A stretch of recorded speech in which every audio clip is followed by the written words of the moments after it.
How many years I've been doing this? 30 or something. 30. Come on, everybody. You've been waking us up for 30 years. 30 years I woke your ass up. Was it 76 you started on the station? Yeah. I guess there you go. Started.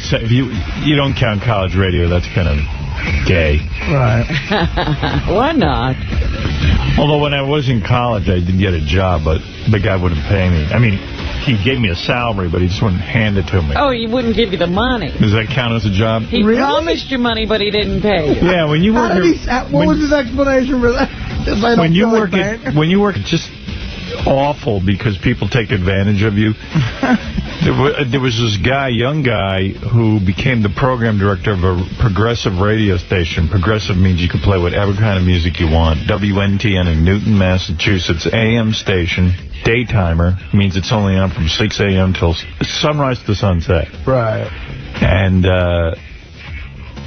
I got a job there, which was unbelievable. This was a legendary radio station.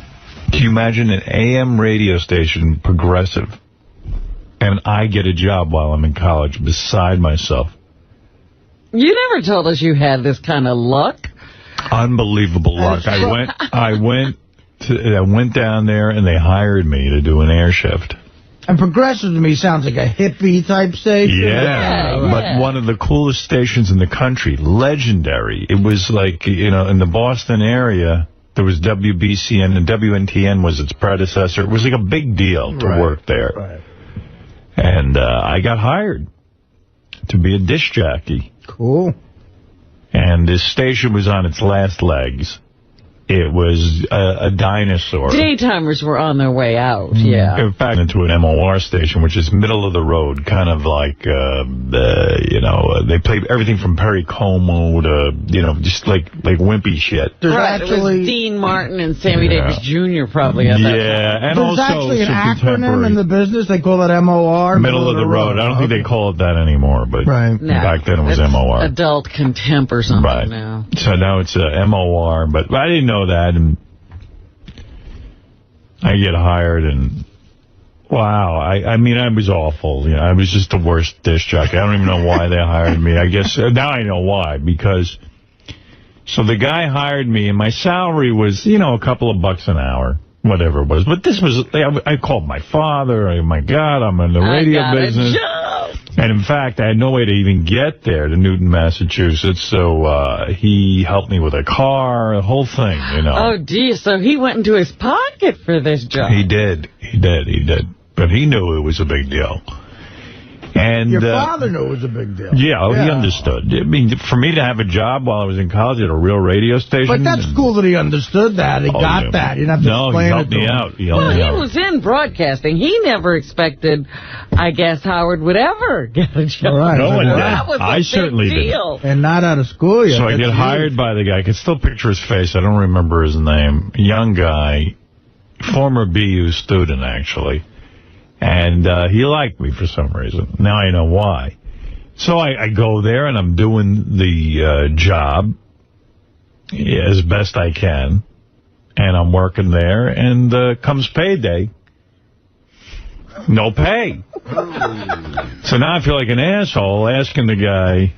You mean there was a day you were supposed to get paid? Yeah, a general area. Did you see other people getting paid? I didn't know any other people. I did the show, and the other person would take... I was just so thrilled that I had a job. I mean, I had a real job. And I was awful. I couldn't even understand why... And you were showing up every day for work and everything. Yeah, and the other jocks were so good. What was the paycheck for? Do you remember? How much was he paying? It was a couple of dollars an hour. It might have been like in the $4 or $5 an hour range, or $6 maybe even. So you're looking at a check about $80 or something? Something. But to be paid would have been my first professional job. And actually, forget the pay. At least I'd have tape from WNTN that I could play at other radio, for other radio There's a million positives about it, absolutely. But I was so awful, I couldn't figure out why they hired me. And then I understood. So days go by, I didn't get paid. And I went to him and I said, I didn't get a paycheck. Oh, wait, I think I know what you're going to say. And the guy said to me, listen, you're lucky You're working here. Working? It's not working if you're not getting paid. Did he give you you're in college rap? Like you're almost an intern? He goes, listen, you're horrible on the radio. And this is great experience for you. If you want to leave, go fucking leave. Fuck you. That's what he said. But he offered you pay. What a douchebag. That's how he got you there. Go argue with the guy. I'll find out his name. You can take it up with him. It's what a 30. rotten thing to do. Yeah, we should find out his name. I got to look at it. I must have it. So I wouldn't even know how I would find his name. Might have been 1975 or something like that. That is funny. 1970. Yeah, so I worked at WNT in Newton for a couple of weeks. And I think I stayed there for a little while because his logic was correct. He didn't even string you out a little while and say, it's coming, you need to get on the roll or something? Nah, he didn't even bother. No, he's just like, so fuck you and leave. And you're not doing anything. Go work at your free college radio station rather than be heard. And he was right. You have any of that rotten guy. So the great thing about this guy is he was so in over his head because he wasn't probably getting paid. He said, I'm not getting paid either. So he did the public... That makes sense, I guess. Back then you had to, by FCC law, you had to have a public affairs show on Sunday. Right. Which he was in charge of. And I guess he taped his show. And beforehand he was like, this fucking equipment doesn't work. I can't fucking get this thing fucking right. So they air this Sunday morning tape. And it's him going, I can't get this fucking thing in the air. He left all that up. 40 fucks get on the air. And now the guy's walking. He comes up to me and goes, oh, my God. The FCC, I said fuck 40 times. I said, well, maybe they won't hear it. He goes, no. I have to turn myself in. So, this fucking idiot. God. This guy was such an idiot. He called the FCC. The idiot, I was there. He called the FCC and reported himself. Oh, what a jerk. Threw himself on the mercy of the FCC. And they didn't even know what he was talking about. They never even... they probably don't even know that station's on the air. No one knew that station. They were, you guys are on the air? Who? They didn't know what he was talking. He wrote them a letter and Who did what? He documented on himself that he said fuck. He had to turn himself in. Who told him that? He did. He didn't. Everyone in the business was afraid of the FCC. You didn't know what. But I never heard the rule that you had to turn yourself in. They'd go easy on you. When I was on the air in the early, like my beginning of my career, every minute they would tell you, listen, there's probably an FCC. You had to take meter readings in the early days of radio because. Not the early days of radio, but, my career, they didn't have an engineer or anything. So whoever was on the board, whoever was working, had to sit and take meter readings. And I didn't know how to take these meter readings. No matter how many times they explained it to me, it was in metric, and, it was horrible. It was little dials and gauges. Yeah. You had to be a scientist. And I used to make up my meter readings. Always made up my meter readings. I just, whatever the guy wrote down before I write down the same thing and this and that. Vary it by a degree or something. Yeah, what the fuck did I care? So then they would say to you, listen, you better take your meter readings today. The FCC field marshal is in town, and he's going to be listening. Field marshal. And he takes field readings on our station, and if they don't match exactly what you write down, it's a big violation. It'll be the end of your career. Now, the reason they told you that is so you would taking your meter readings seriously. There was no FCC. Yeah, they always told you, there's somebody out there listening. Yeah. They travel around in a car. Yeah, it was always this imaginary FCC guy. And I was like, oh, shit. Bullshit. And not only that, it wasn't just the meter readings. It was the log. Remember, you had to log in. Yeah, well, that's where you wrote it down. Commercials and your ID and all that stuff. Yeah, and, I didn't even know how to do that. I had to keep a log. If I played a commercial, and if I played it right now, it would be 6. You see how now they have a digital clock? It was 6, 10, 13, and then you'd have to write the end time, 6, 10. Oh, God. There was no digital clock, and you had to write it down in seconds and minutes. And you're doing a radio show, and you're writing all this down. And I used to have nightmares about doing a radio show. I couldn't get all this done. On top of that, I had OCD, obsessive-compulsive disorder, so I had to write in the numbers the right way, and it was like a whole fucking deal. And I was ready to kill myself. I was in way over my head with filling out logs. I thought it was a disc jockey. You write down. Who had to write anything down? They had you document. It was like like the most important job on earth. You ever see a nervous mom when they have their first baby and they write down every bowel movement and they write down every breastfeeding time and every, and it's like, honey, you don't have to do that. Mom, when they have their... So... I've known people who do that with a new car. They write down how much gas they put in and how much mileage they get. That lasts for like a week. Right. Well, this nightmare kept going on and on and on. Would older guys tell you ever, look, this is bullshit, you don't have to do that? You know what they figured? They figured, Bob, we had to go through it. Why should we tell him? Stupid ass, you know? Yeah, they just didn't bother those guys with it anymore. Yeah, but they you had got your somebody balls, logging in for them. I was the morning guy at WCCC, AM and FM, 50,001. I was the news guy, morning guy. I hosted the public affairs show, had to do production afterwards. Fred knows. That's where I met Fred. And then the fucking owner of the station... It was essentially a slave shop. Yeah, and the owner of the station would... he would call me up in the middle of my show while a short record was on, like a 3-minute Beatle record, and he'd go, time to take your meter readings. And I go, Cy Dresner, I'm going to take the meter readings. Don't worry about it. Now, there's a guy with nothing to do. Yeah, he goes, no, I want to see if you know how to do it. Tell me what they are right now. I'm here in the engineering shack. And I go, well, can I put on a different record? Just tell me. Now, I want you to put on a stereo. No, I want you to put on a mono record so we can do the meter readings together. And where am I going to find a mono record? I go, what fucking record is mono? I don't know. Find the mono record. Now, they didn't make mono records. That's the definition of getting your balls busted right there. Yeah, yeah. So then I put on a mono record, and then I'm worried the record's going to run out. I got to be funny. I got 50,000 watts on my hands. It's my first big gig. And now he goes, all right, what is the voltage? Then I went... and I'd read what the guy wrote before. I go, 78.9 volts. He goes, are you sure? I went, I think so, but are you sure? This is how we talk to you, like you're a tard. Now, did the meter readings have to be done every shift? Had to be done every 3 hours. So, like on my shift, it occurred...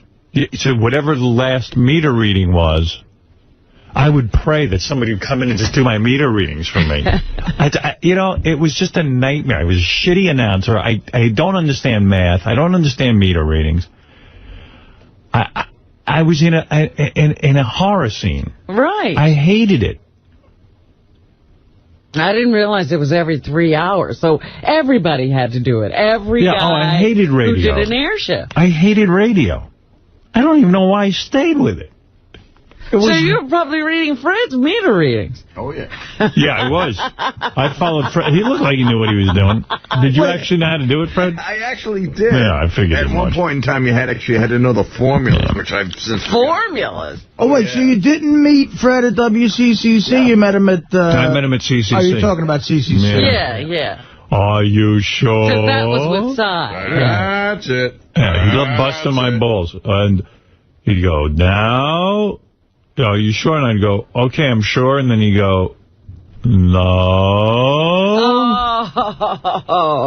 Oh, the part I like is they had this dial-up thing. Fucker. They had this dial-up thing, and if you dialed it wrong, you supposedly would knock the station off the air. Right, yeah, that was the other thing. So you're trying to do this in the middle of all and not knock yourself off the air. Yeah. And you know what you're leaving out of this, Howard? That was, to me, the most stressful part of it, was not only do you have to take these stupid goddamn readings, but sometimes, if the readings weren't correct, you had to make adjustments. Did you ever have to do that? Yeah. I had to do it with calibration. Well, no, sometimes you have to make it like yeah, we had to calibrate. It would be low, and you have to raise the level, but then you raise it too much. So we go, turn it up. And then I turn it up, and then you go, no. And I'm on the air. I don't have anybody. I don't have an engineer. I don't have anything. Music's running out. I'm like, you motherfucker. I always have 2 records ready. I mean, It was insane. And back then, there were never engineers on staff? Or there was an engineer, but they weren't there 24 hours a day. Oh, it's always a big, fat guy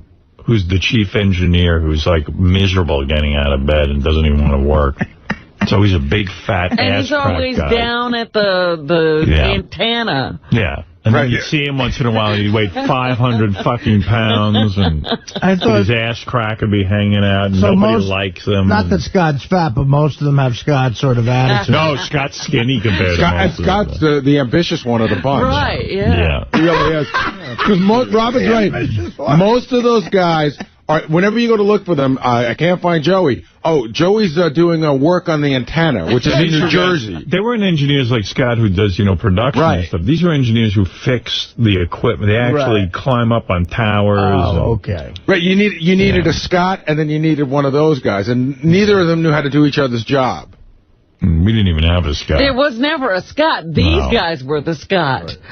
Because you did your own production. Right. Thank you, Gary. Gary, let me tell the stories. Okay. He comes in with his early radio experience. I don't want to hear it.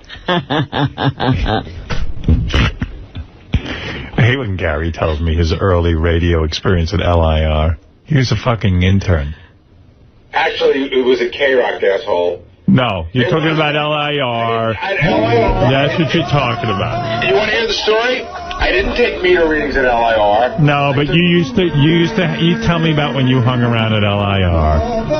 I don't want to hear it. None of my stories have anything to do with I don't want to hear it. I think I was defending you because a bunch of guys in the TV room were going, how fucking hard could it have been? Yeah, well, good.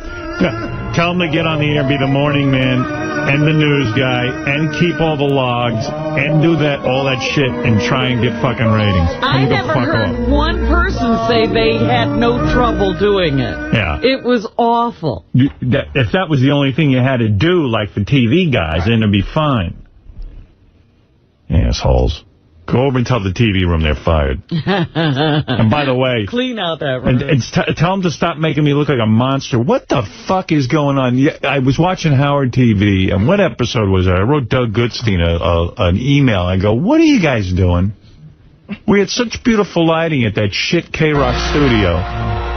You look bad? Oh, my God. I look awful. I mean, big, bright lights in this face.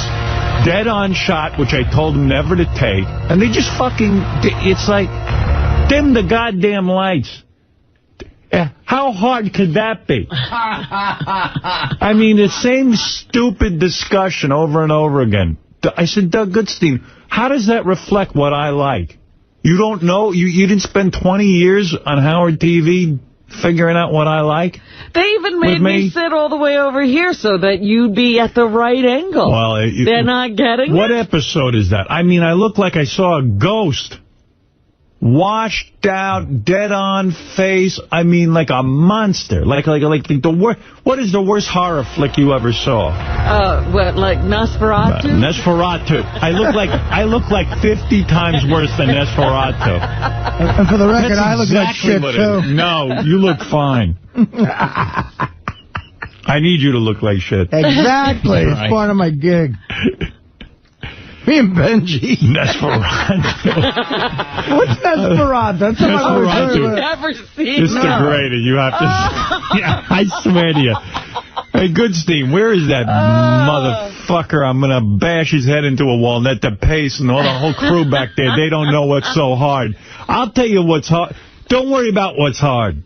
Worry about getting your fucking shot right. You got 6 robot cameras to worry about. Obviously, you're overwhelmed by your own jobs. Yeah. These guys, gee, how hard could that be? How hard could it be to stick with the lighting schedule? I got to go back there now and look at every goddamn show with them and get it right. Instead of them just fucking making my life easy. I'm like, oh, no, I got to go have the same dumb discussion and set up the shot. Right. Had been through that already. God. Don't watch Howard TV. Oh, no, don't say that. There's some episodes without you in it. Which one is that? Are there? Well, the Sal and Richard stuff where they're just running around playing with each other. I mean, it's unbelievable. Yeah, we actually air gay porn on Howard TV. I mean, I was watching this and I go, what happened? You know what I like, and now you just change it on me. Scott the Pace decides what he likes. He likes a dead-on shot. I don't care what he likes. You're irrelevant. It's what I like. Now, notice, nobody's coming in here. No, if they come in here, I'll fucking jump on them. I'm looking at this thing. I go, what happened to... Why do I have to go in and make an adjustment? You goddamn motherfucker. You fucking walk in here? You got a nerve.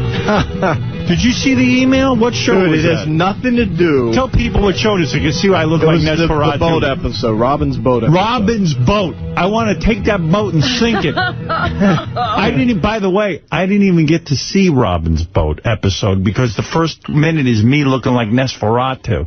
Dude, believe me, it didn't exactly make my weekend happy either. I was pissed off as well. Well, just do it right. I understand how hard is it to take meter readings? Forget meter readings, genius. And by the way, first of all, I'll bring you to a radio station. Let me see you take a meter reading. The comment was a question, first of all. It was a question to Gary. It said, Gary, how tough was it? Is it simply looking at a needle and reporting what it was? And then he said no. Yeah. Gary is an ape. Gary never did a radio show while doing... I just supported you as the answer. No.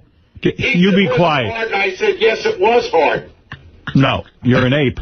But why am I an ape for fucking defending you? You didn't defend me. Gary just gave a master lesson in deflecting on this show, by the way. He went, I don't know, the TV guys were asking how... I'm firing everyone. And it was boom. Artie, you're in charge of firing everyone.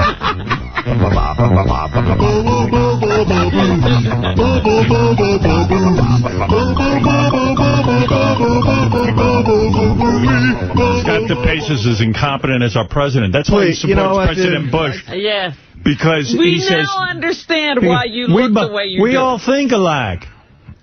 Dude, how many times have we gone through this? Howard, I totally understand. I'll be back today to work with you, okay? That's We'll go through all the shows. I'll show you up the Robin's boat episode where I look like 𝗦𝗵cie𝗄𝗿𝗱. I've got to get that one. But yeah, I looked for it this weekend. It wasn't up there right now. So you're good. Go look at it and study it. And I've already got 2 cameras. Here's what I'm going to say to you. How hard is it? That's what I'm going to say to you. Dude, you don't understand any of it. That's the problem. I don't so understand maybe today I'll be able to show you. No.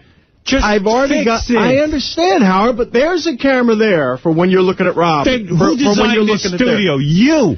You totally had it covered. This studio, from day one, there was 20 different designs. None of them were working. Don't put that on me. You weren't in any of the meetings. No, I certainly was, but I didn't have the answer. This was good. No, that's bullshit. This is no good? We should rip it all out? Yeah, let's do it.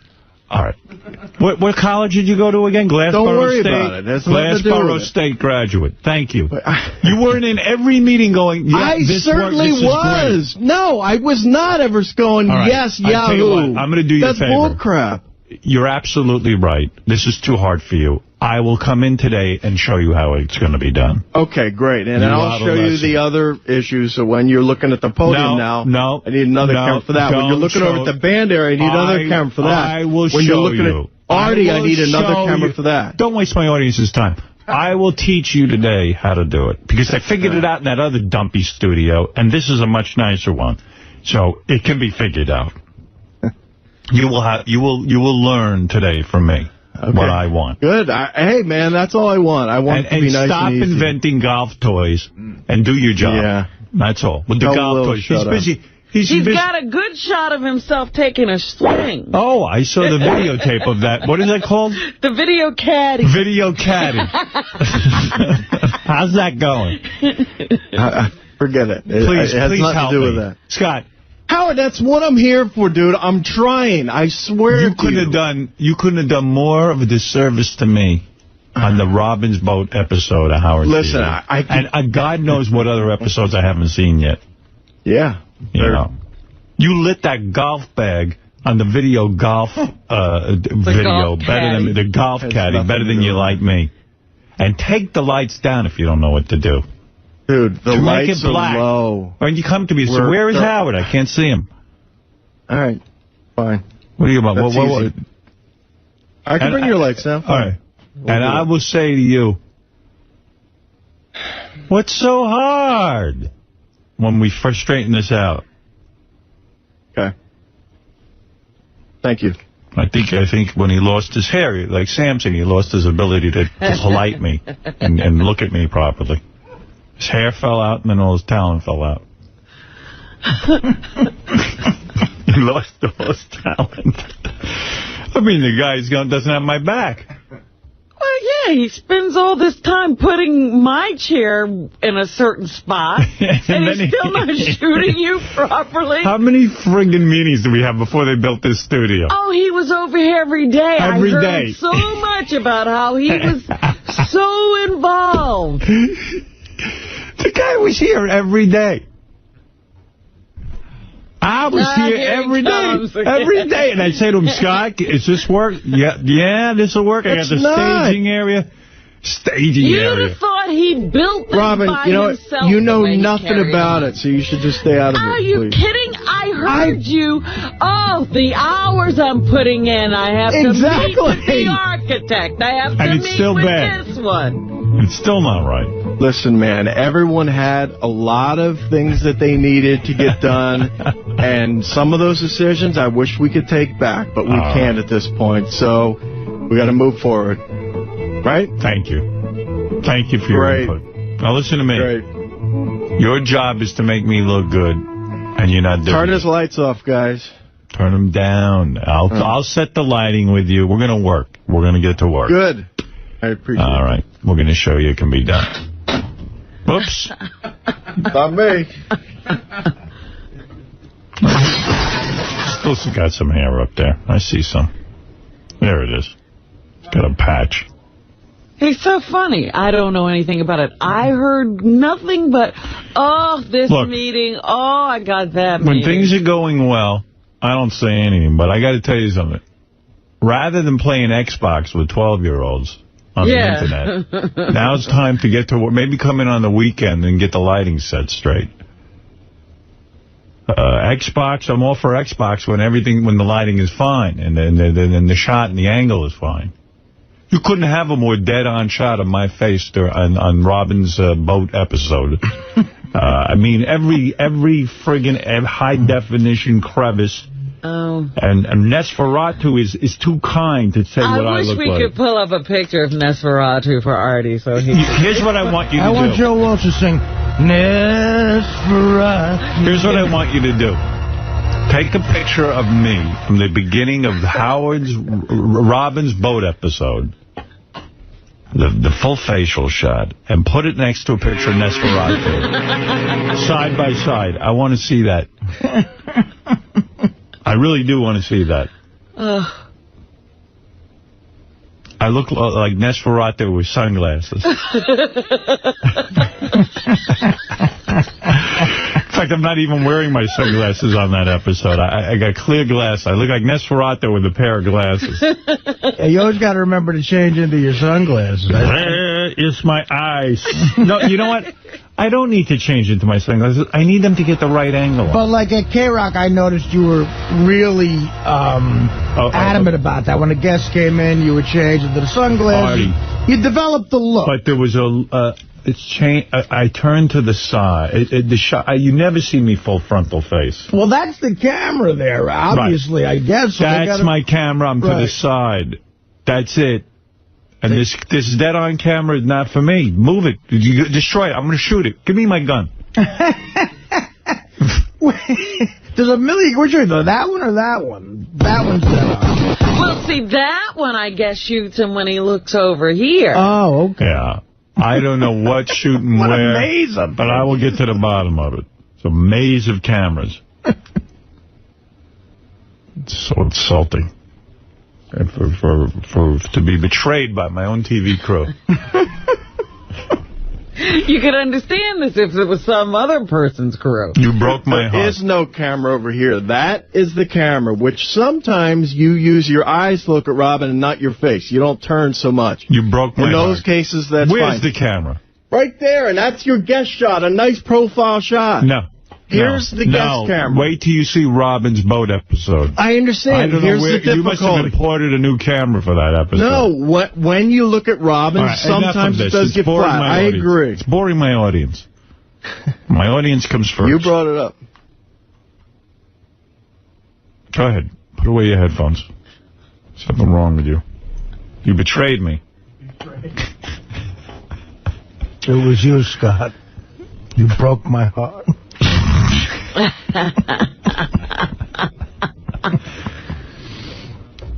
swear to God they bought those cameras from a monster movie. I'm cursed. They're still set on Monster. Oh, my God. I mean, listen, I got a tough face. And you gotta shoot that. I mean, I had it down to a. There's 𝗦𝗫𝗿𝗍. Where is the picture of me? You wait till you see how much I look like that. You have better teeth than 𝗦𝗫𝗿𝗍. Not really. In fact, my teeth look like that. I just have those things capped over. What movie is he from? He was the original vampire. Oh. But if you want to see the best... That's a great reference, Robin. If you want to see a great movie... Yeah. Great movie. This guy, the actor who played... Willem Dafoe. Willem Dafoe. Thank you, brother. I thank God for her. Willem Dafoe is in a movie about 𝗦𝗫𝗿𝗍𝗍, the guy, the guy who played him. What's the name of that movie? Oh, I can't think of the name of the movie, but it's so great because they hire the real vampire. Shadow of the Vampire? Shadow? Yeah. No, that's I'm looking it up. What is the movie where Willem Dafoe plays 𝗦𝗫𝗍𝗍? Artie's got to see it. If you don't see this... It's such a good movie. Artie, you will... This is an all-time great. And what do you mean the real vampire? What are you talking about? Well, they're doing a vampire movie. Shadow of the Vampire? Is that what it is with Gary Willem right? Dafoe? That sounds He familiar. plays the character by the name of Max Schreck. Right. Don't let Gary be right. That's it. He was right. Shadow of the Vampire. What did I do this morning? I don't know. I'm in a shitty mood. Shadow... What? What? What was that? I said, no kidding. You can tell. I'm in a bad mood. You'd be, too, if you saw lighting like that.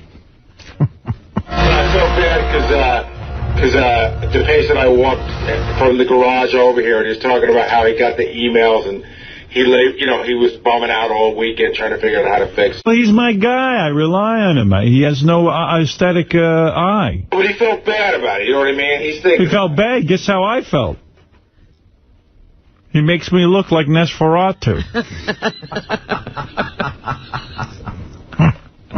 How dare he? I got to live with that tape now.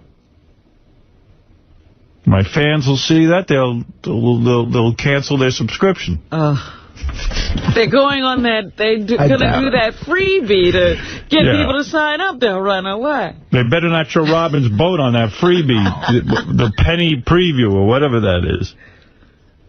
Crying out loud. By the way, did you see the commercials for the internet thing? Yeah, I didn't actually see them air.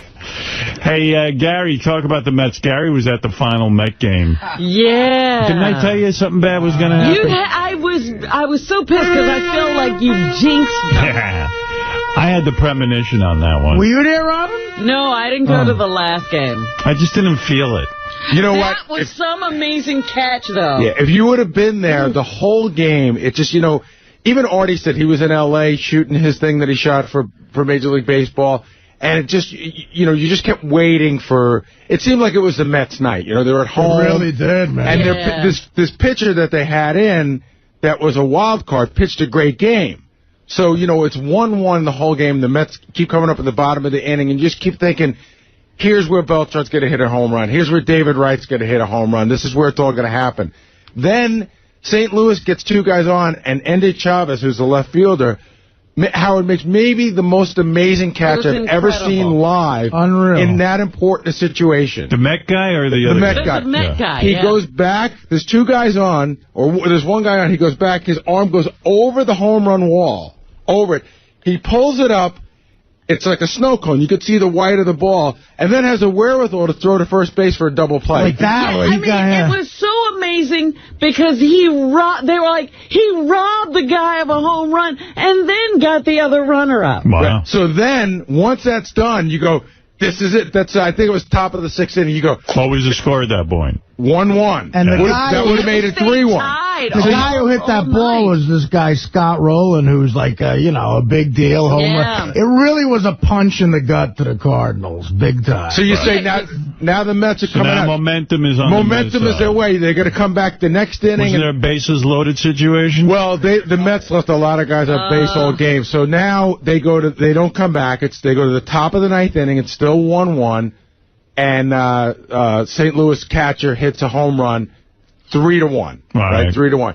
The Mets have their 7 and 8 batter coming up. You think it's like the worst part of the lineup. Miraculously, they get on. It's first and second. Nice. Nobody out. Pitcher's position up. You pinch hit. Right. They bring up Cliff Floyd.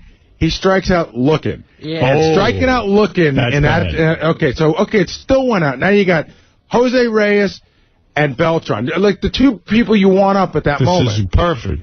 Reyes hits a line drive to center field that looked like it was going to drop, but didn't. And then somebody else got on. I forget. I think maybe LaDuca got on. Right. Bases loaded. It's bases loaded. Yeah. Carlos Beltran. 2 outs. Carlos Beltran, though. This is the guy. 41 home runs this season.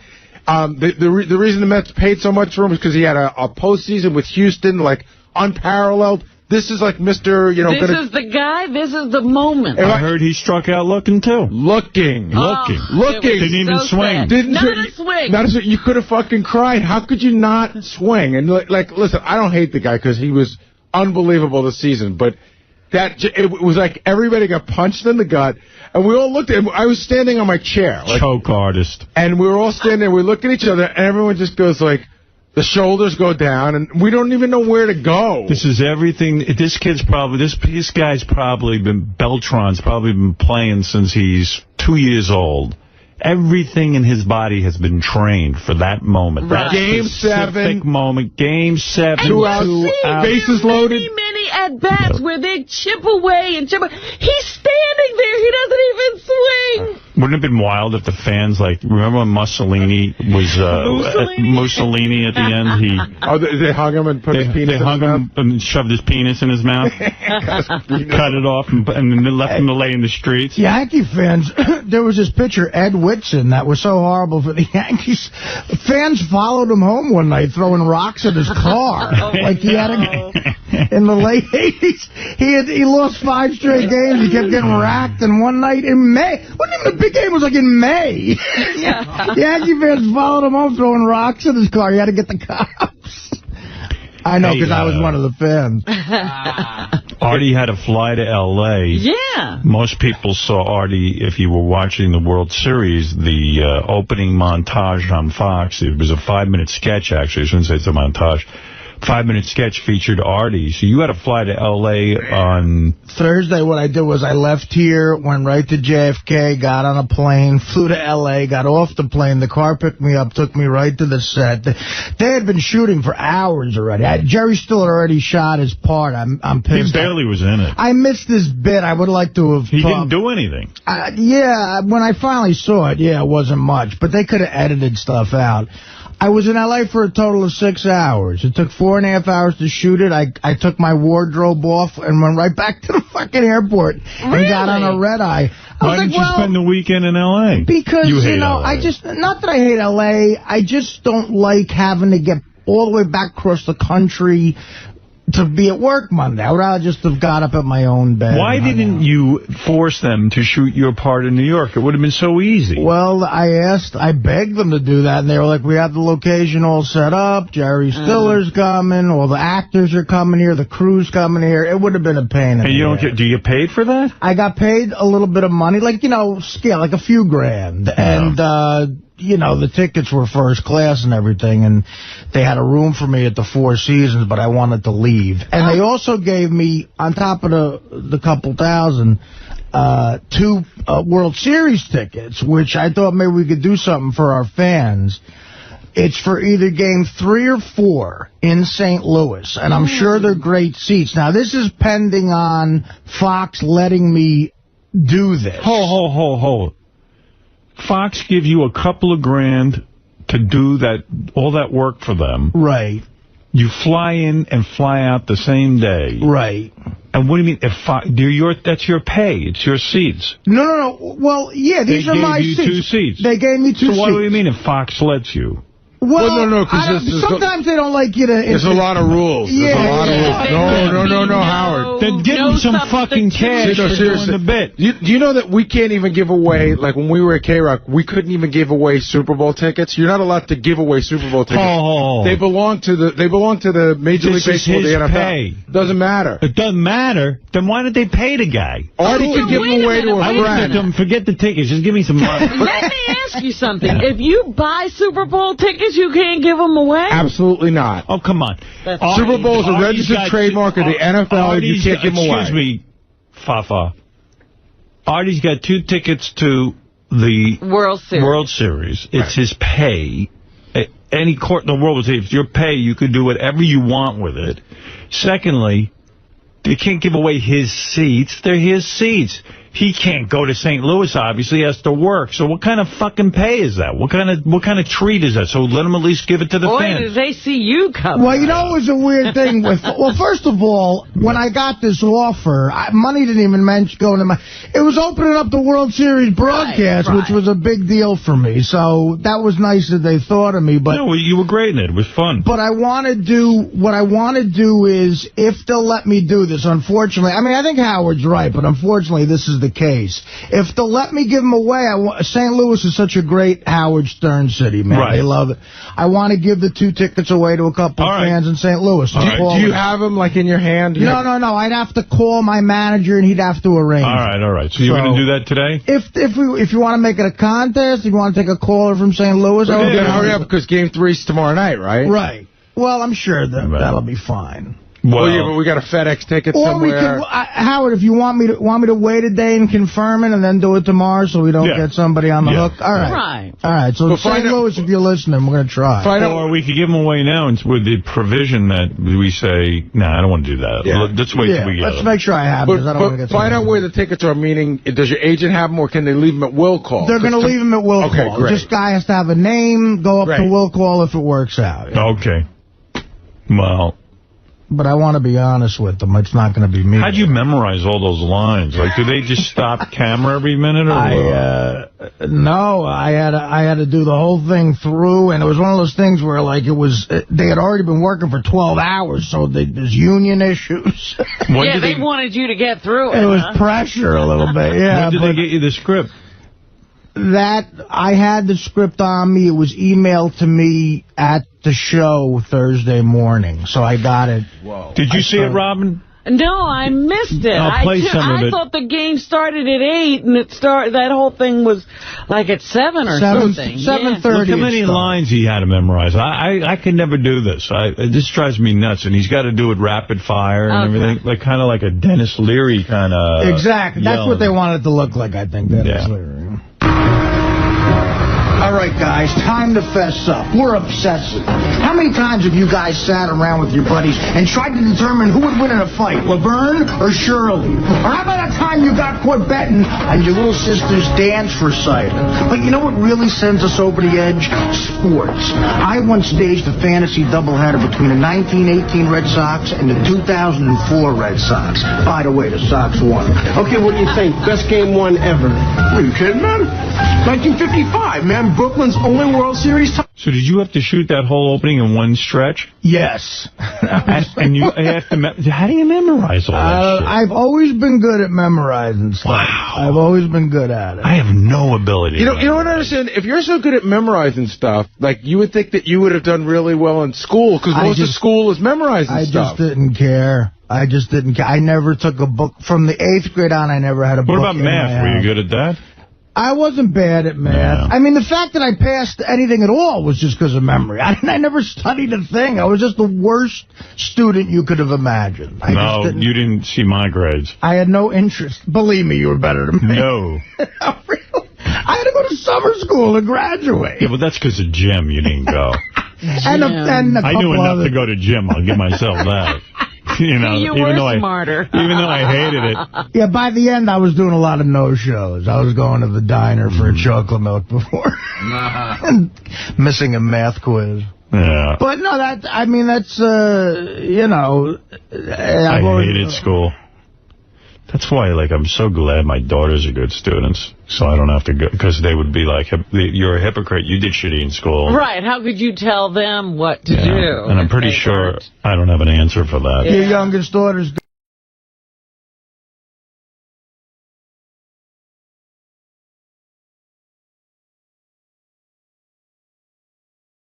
Well, now that Edgar Winter's very sick, they get Richard. But when you hear this movie's out and Bigfoot's doing it, and I guess this is the movie Sal got his teeth done for, we found out today, and you're in it as well.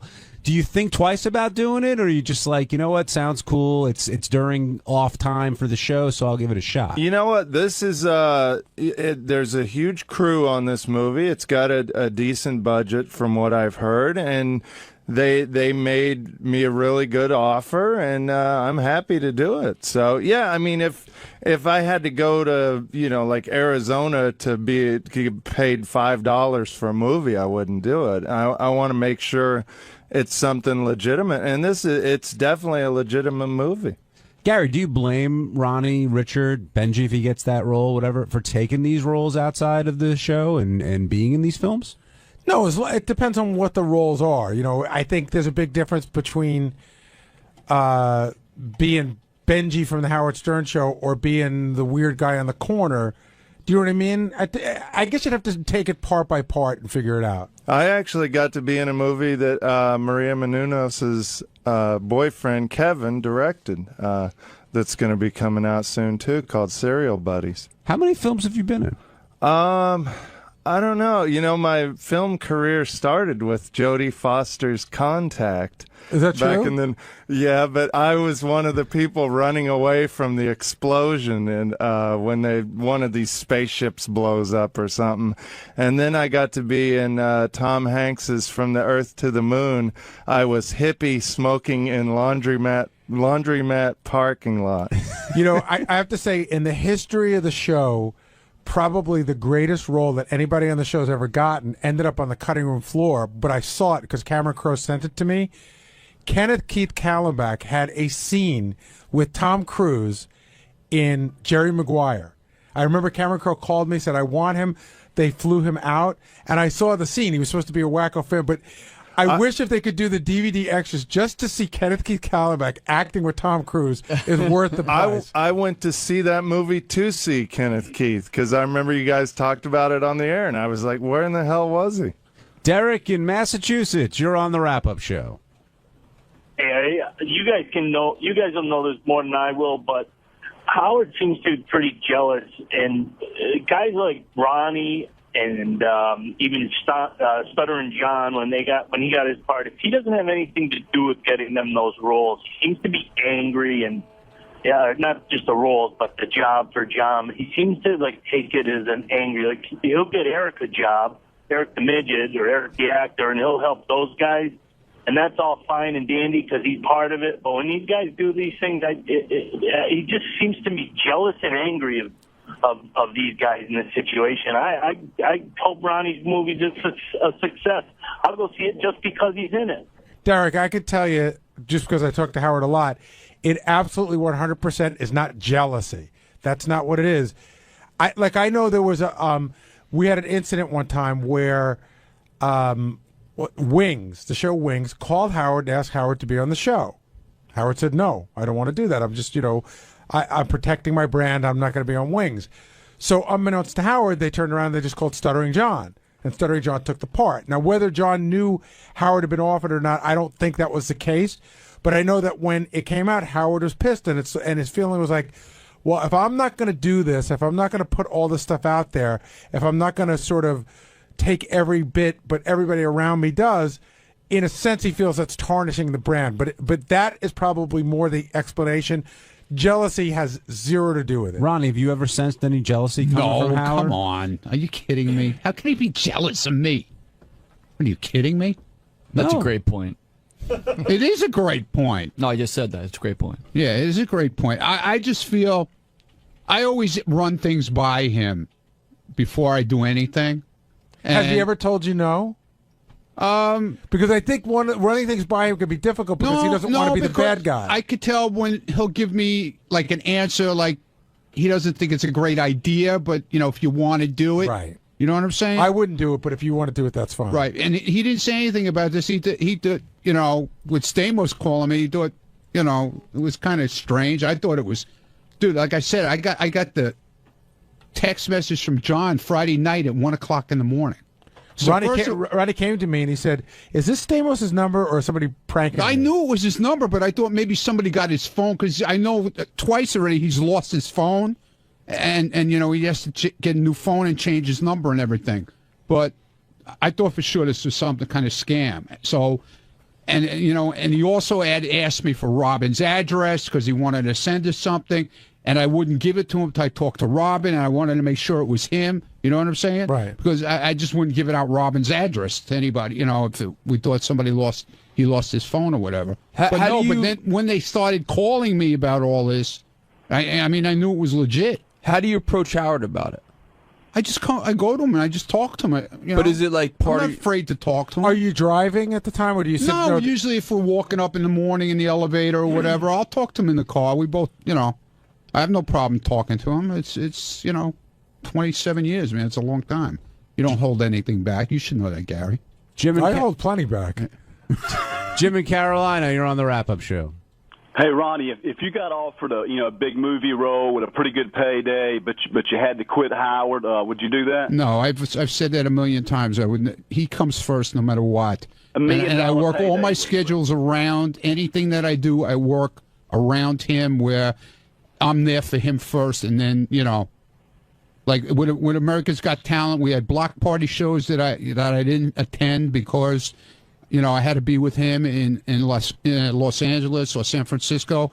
So he comes first no matter what. Because if it wasn't for him, I wouldn't be where I am. So. Unless there's a guy that's going to suck your cock for $1 million. For that, you said you would ride off into the sunset. Yeah, well, I'd have to, man. How could I ever face the fucking people around here ever again? How do you juggle your schedule, Ronnie, now with the film roles, with Howard, AGT, the block parties? You're a busy guy. Yeah, well, it seems to work out where it's, it's on off days from the show, which is okay.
But let's go to the Henry Hill page.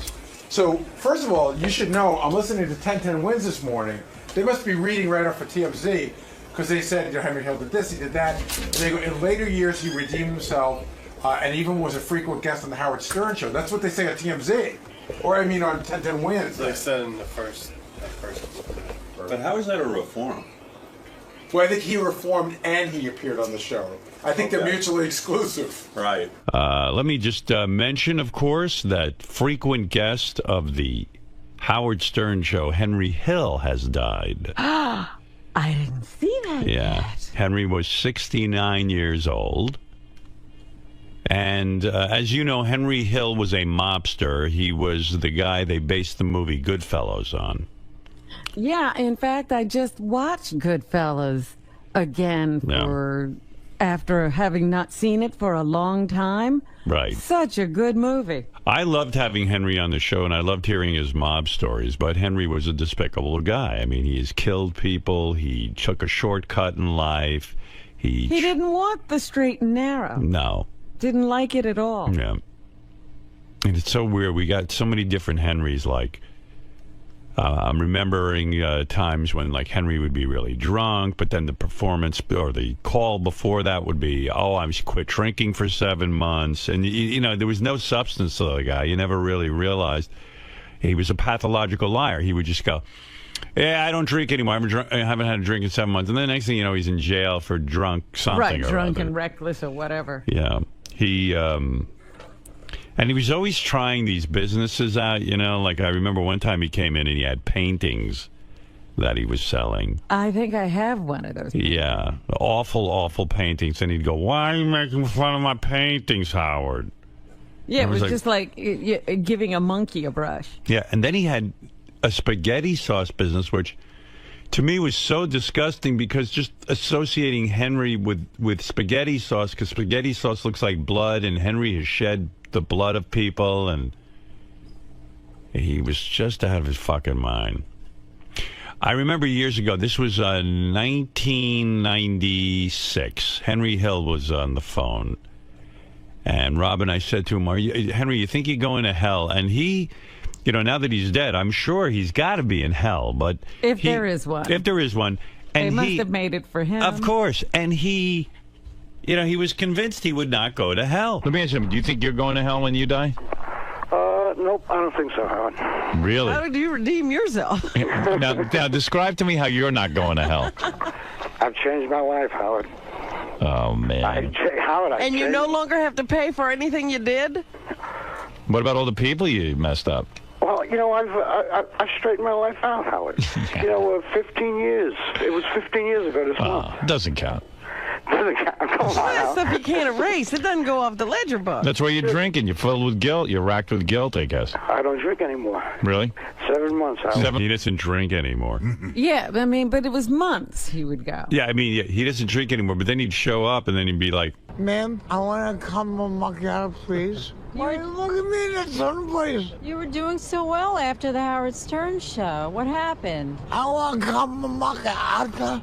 Why you that? That was one of my favorite bits. Not a bit, it's real life. It wasn't a bit. But what was so great about it was Lisa G. We were pretty new here at Sirius. She goes downstairs and she is trying to interview Henry Hill, and he's out front and he's laying in a planter, like vomiting on himself. And he keeps screaming over and over again, and it's hard to understand. He's saying there, I want a caramel macchiato from Starbucks. Right. And somehow, I guess Lisa wanted to hear a very drunk Henry Hill coming on to her. She goes, I'm disgusted with you. This man just said that he wanted to come on my shoulder. Yeah, she considered it sexual harassment. Right, and she said, Henry Hill said he wanted to come on my face. And I said, Lisa... He's saying he wants a caramel macchiato. It was so great, and Lisa was like, oh, I don't know how I heard that. Ma'am, I want to come a macchiato, please. Why you look at me in that sun place? You were doing so well after the Howard Stern show. What happened? I want to come a macchiato. No, Lisa's never been a war correspondent. This is the closest she's come. This is the front line. This is the front line, and it really is. You going home? Miss Sam. So that was a funny moment, and I remember that one time we went out to Vegas and Henry came out there, and he sort of like stalked us. Yeah, he wanted to get on the air, and he was mad that we weren't putting him on as much. But you know, I mean, how much Henry could you take? Yeah, but he would go to the same restaurants we were having dinner in, and then he'd get a table and he would just stare. Yeah, and I would say to Henry, you know, Henry, I do a radio show. Like, there's no other show in America putting you on. I'm the only one putting you on. So give me a break. It's not like I haven't done anything for you. That laugh. Henry, you know, carrying on with this theme, I was like, hey, Henry, when you die, you're going to hell. And he, one time, I don't know, he was wasted, and I guess he was talking about some of the people he killed. Do you think you drink to forget all the people you killed? I got a trail of bodies. I'm going to give you a trail from Rockville Center Links. You got. Yeah, I know where Rockville Center Links is. You buried a body there? Yeah, 2 of them. 2 of them? Have you ever? He's laughing. That laugh. He buried 2 bodies on the Rockville Center Links golf course. Have you ever... And then we're gonna start east, I guess. Wait, to Canarsie. Wait, Henry. You're saying you killed... There are bodies You there. killed 2 people and buried them on the Rockville Center Links? Where? Yes. Where in the Rockville Center Links? What? What? The 4th hole. 4. The 4th hole? What is he? The 4th hole? What are you saying? The 4th hole? Henry. What? This is why Ray Liotta is such a great actor. He had that laugh down in that movie. Perfectly. You know, even in the movie when you're watching it, Henry never admits to doing anything besides robbing and stealing and burying the bodies after other people shot them or killed them. Right. But, you know, he's certainly willing to hang out with murderers. Yeah.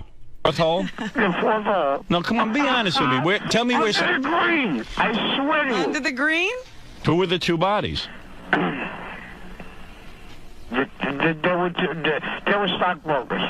Stockbrokers. They must have screwed him over in some deal. Right. They gave them money and they didn't make money for them, then they killed them.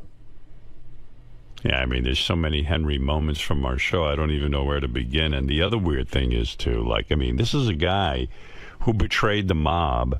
And you know, there were so many questions, like, Henry decided to come out of witness protection. He decided that he was just going to live his life.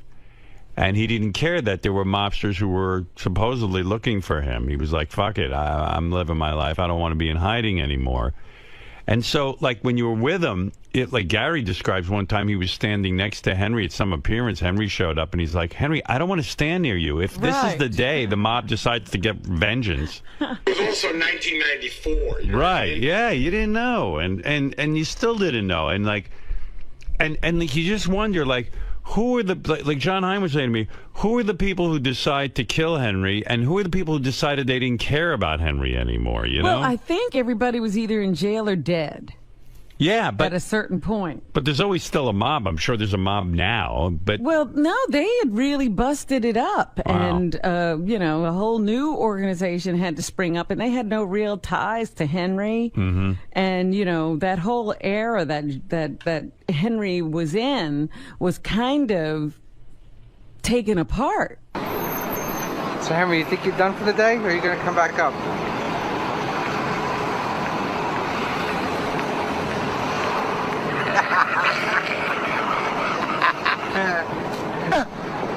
Yeah, I think this was when Henry was kicked out of Del Fresco's. He tried to get in there and hang out at the restaurant, and I think they kicked him out of the place. You know me. You know me, man. And? I paid my fucking way. No, these are cold. Have you ever been that drunk in your life? Never. Yeah. I think one time I was, but I was unconscious. Yeah, You know? I mean, you can't stay awake and talk. Henry could. They must. Imagine they are. Here, Henry, zip up your coat. Nah. Zip up your coat. Henry. Fucking old lady. Come on, Henry, zip up your coat. Come on. I have a fucking wife. And the other thing is, somehow Henry still got women. Yeah, isn't that insulting to women? I mean, like Henry, like in that condition, had a woman taking care of him like a mommy. It was amazing. He had women. You don't have a wife, remember? Who would have you? Here.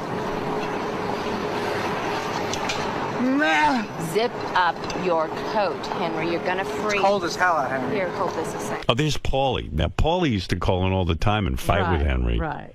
Paulie, you had some of the most legendary phone calls. I'm glad. Yeah, I mean, It was good This radio. is a good day for you. Yeah, are you happy Henry's gone, or are you going to miss him in some weird way? You were kind of linked to him. No, when I saw it online last night, it kind of put a smile on my face.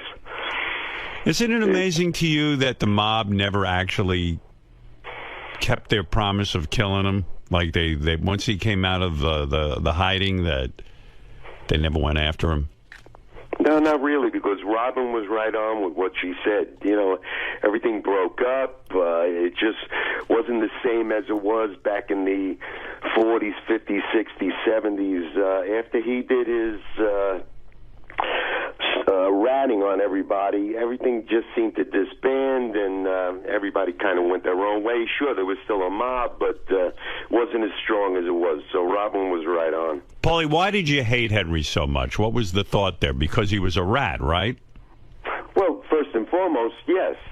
Being a rat and a stool pigeon and a mutt, Henry never, ever killed anybody. Henry was a delivery boy. He was a gopher. Tommy would say, go pick up our food down at Don Pep on Liberty Avenue by the racetrack, and, that's what he would do. But, Paulie, you would think that, so in other words, when he wrote the book, or somebody wrote that book, and they based it on his life, you feel he embellished on the truth and made himself to be a bigger player in the mob than he really was. Absolutely. I mean, they glamorized Henry in that movie tremendously, but yeah, that's exactly it. They, yeah, I mean, Henry, do you think Henry lied when he said he was in on the Lufthansa heist? Physically on it? Like, well, do you think he was actually a part of the heist? In the background, sure, maybe. Right. He could have been. He could have made a couple of bucks on it, but not to actually physically go to the airport and steal the money. No, he was just around, and with you being around, you had some perks. And Tommy had money, and Jimmy had money, and so if you're around the money, they're going to spread their wealth. Right. So he was a guy who really was immortalized in that movie Goodfellas, and made it seem like he was one of the big players, even though he wasn't full Italian. He would have been a big mob guy. Yeah, made man. It makes it seem that way. Yeah. So is there anything positive you have to say about Henry Hill's death? I mean, is there anything that you want to say about the man that you liked? Let me think for a second. No. All right, Paulie. Not. There you go. Paulie, who called in every time Henry was on. Paulie was on. Yes. And Henry would go, hang up on this guy. Hang up on him. Legendary fights.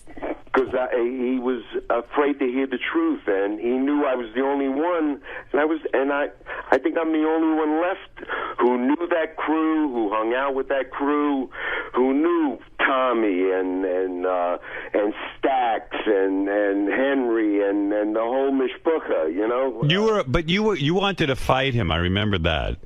Absolutely, yeah. I thought we were going to put together a nice fight where I could just punch him right in his face.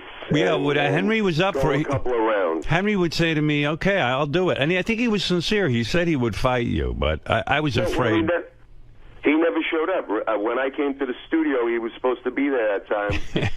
I was interviewed, and it was just me in the studio alone, and it was a great time. It was a pleasure meeting everybody, but he just never showed, and I couldn't make it to Vegas that time. He was there, so I don't miss Henry.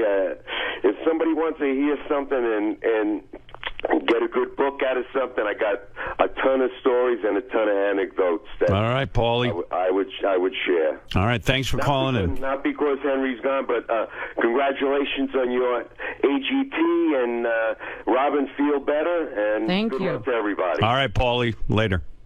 Thanks, guys. Paulie, who was Henry's arch nemesis, and it was really good stuff too. Gary. Yes. May I talk to you about eulogizing Henry Hill this morning?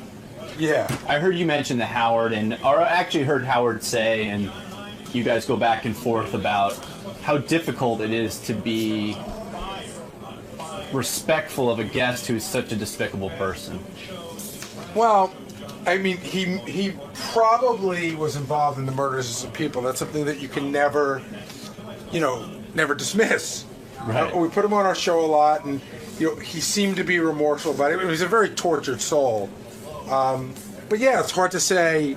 I mean, usually, even if you're full of shit, when you're eulogizing somebody, you could start with, he was a good guy. Right. But it's hard to say that about. I didn't know Henry well enough. I can't say Henry was a good guy because I met him after he did a bunch of stuff that was really bad. The guy I knew later on in life wasn't even that good a guy. He was a nice guy, but he could get drunk and belligerent, all that stuff. So he was an interesting guy. When he was sober, he was a great guy. There's something nice I could say about him. When Henry was sober, he was a pretty nice guy. There's guests that I personally don't like, and I'm not going to tell you who they are, but there's guests that I personally don't like that I book on the show. But I got to do what's best for the show. And it'll keep coming and coming. Like, That's right. Just like the prep never stops for this show. Exactly. Thank you, sir. You're welcome.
What's the deal? Like, do him and Kimmel know or like each other, or is it just... Yeah, are they rivals? Well, I'm wondering, because, you know, like, I know Jimmy hates Leno, and I know he loves Letterman. But where does he stand on... But I'd also like to know what Jimmy's take is, you should... Craig Ferguson? Do you like Craig Ferguson? Like, I don't know. It's a weird thing for me. Some of these late night guys like each other, even though they compete against each other. I know he's good friends with Conan. That's an interesting thing. Who are you good friends with? Who do you hate? Who do you... And why? Yeah. And the other thing is, like, I wonder if they ever talk to each other. Like, has he ever called another talk show host for advice? Yeah, he called Leno. I called you, too, right? And he called me for advice, yeah. Jimmy Fallon will be in here pretty soon. I'm anxious to talk to him. I saw a thing on the internet that was so good. I got to talk to him about it. They have, I don't know how you find the link. Maybe HowardStern.com can put it up there. They're pretty good about that. But it's a link to his Saturday Night Live audition. When Jimmy Fallon, when anyone gets hired for Saturday Night Live, you have to audition in a room for.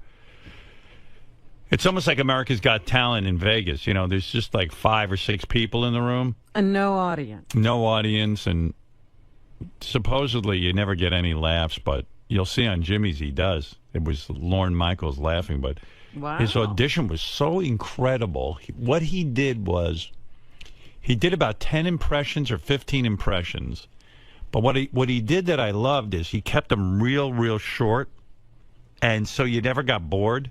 Mm-hmm. And then he picked up his guitar and started doing some singing impressions, but again, just like little it almost looked like he was just ad-libbing them. It was a very relaxed audition. And as I'm watching it about the first or second song, and I go, no wonder this guy got the job. I mean, his audition, if you ever want to see a tape on how to audition for Saturday Night Live, there can't be a better audition tape than this. Now, I don't know how that stuff gets out there, if NBC put it out or what, but it is fantastic. Maybe they're trying to show, maybe they've been getting a lot of bad auditions, and they thought, maybe we got to show a good Maybe, I don't know, but man, it was just incredible. And maybe I sensed a little bit of nervousness on his part in the beginning, but not really. I mean, he just seemed real confident for a young guy. Well, that's part of the trick of stand-up. Yeah. You gotta be confident. Hey, Jimmy, is Jimmy here?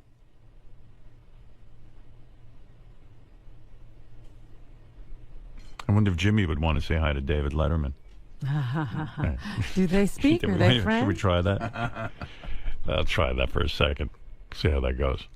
Jimmy Fallon is the host of Late Night. Is that his? What's the name of your show, Jimmy? Is it Late Night? What is the name of Jimmy's show? It is Late Night. Late Night, right? Yeah. It's Late Night. Hey, everybody. Hey, man. With all these shows, you could get confused. Real quick, do you want to say hi to David Letterman? No. No? You didn't hear him? You don't want to say hi to Dave? Yeah, I can say hi to Dave. Dave, are you there? Yeah, Jimmy, good morning. Hey, Dave, how are you? Dave is in Chicago. He just was on our show. I thought because you're both late night hosts, you'd want to...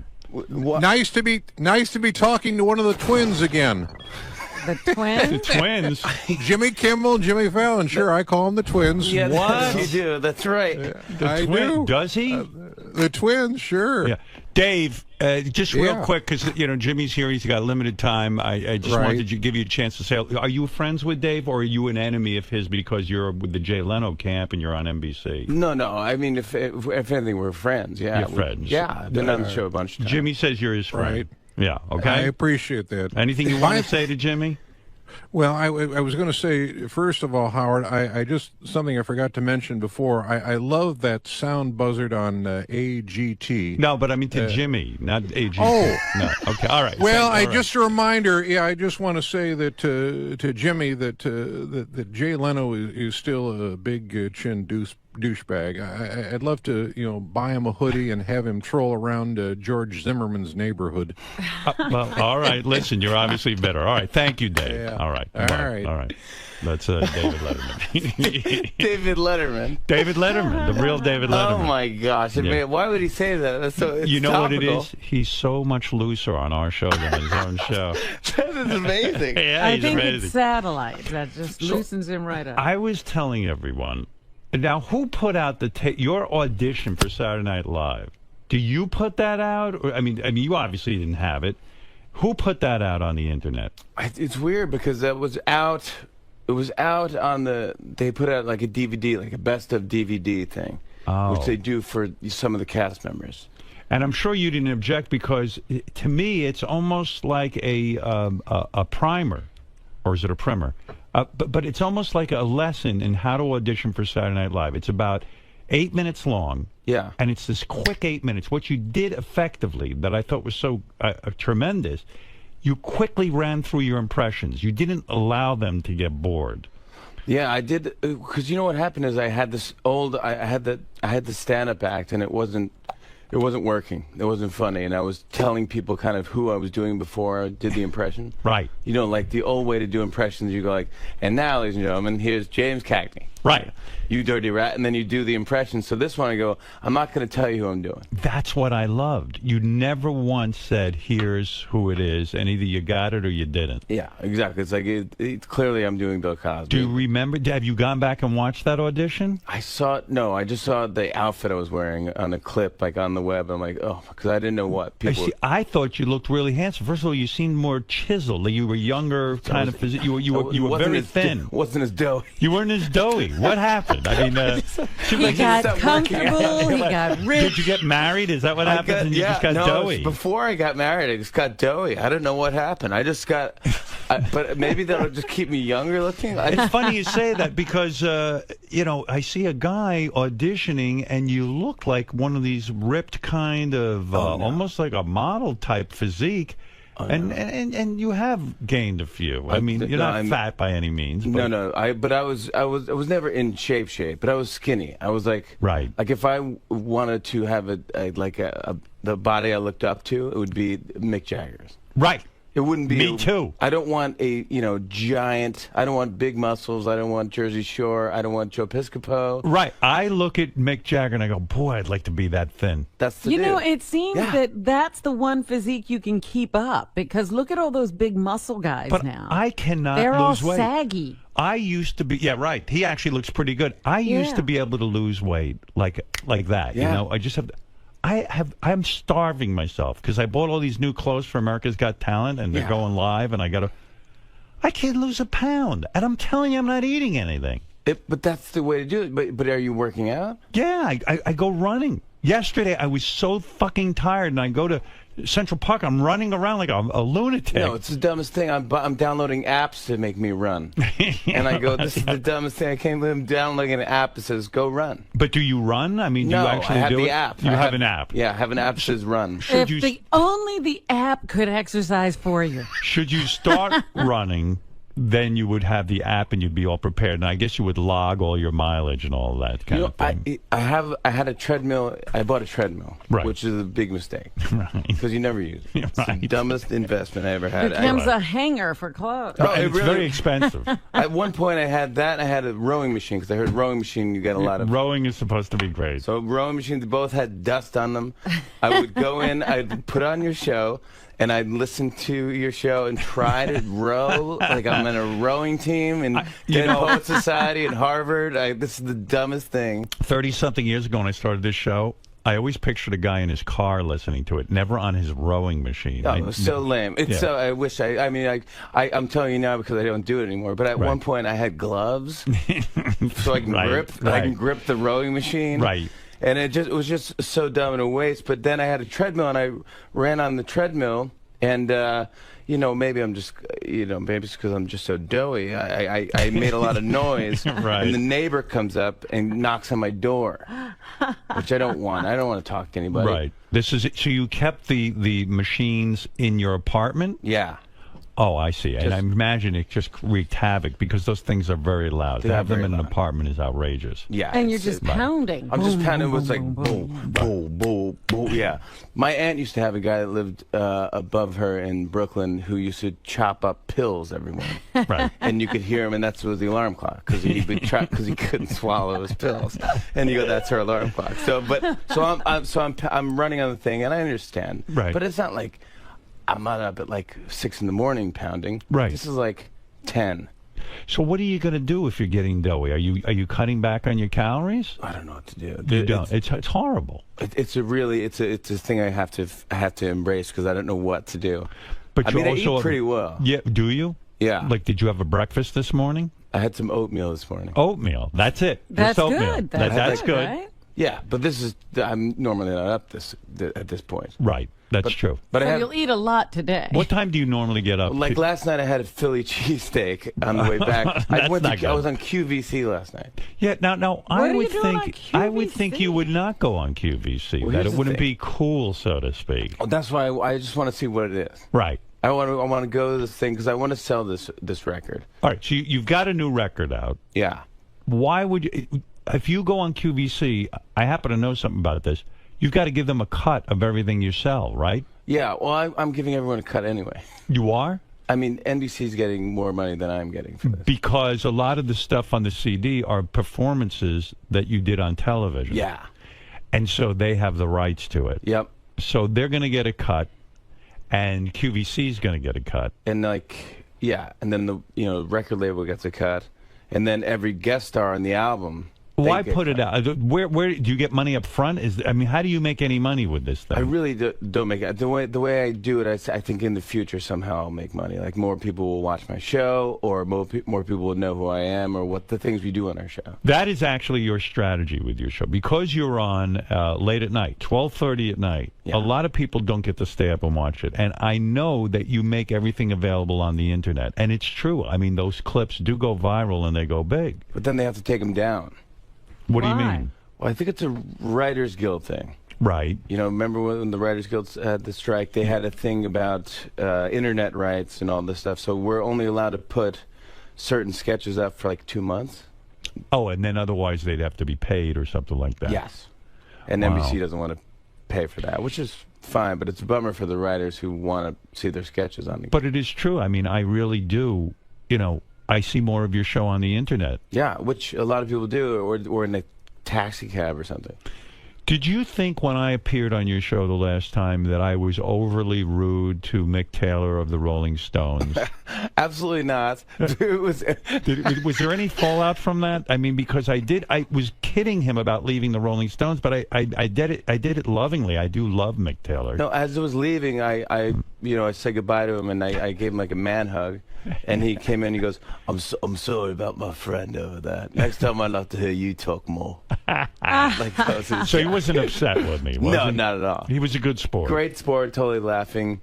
Some people on my staff was like, that was pretty harsh. I was like, yeah, I got a lot of feedback where people said, wow, you really ripped Mick Taylor a new asshole. oh, no, in fact, I felt like you guys had done that before. I had a disappointing moment with your show because I really enjoyed my last appearance. I had a great time. Yeah.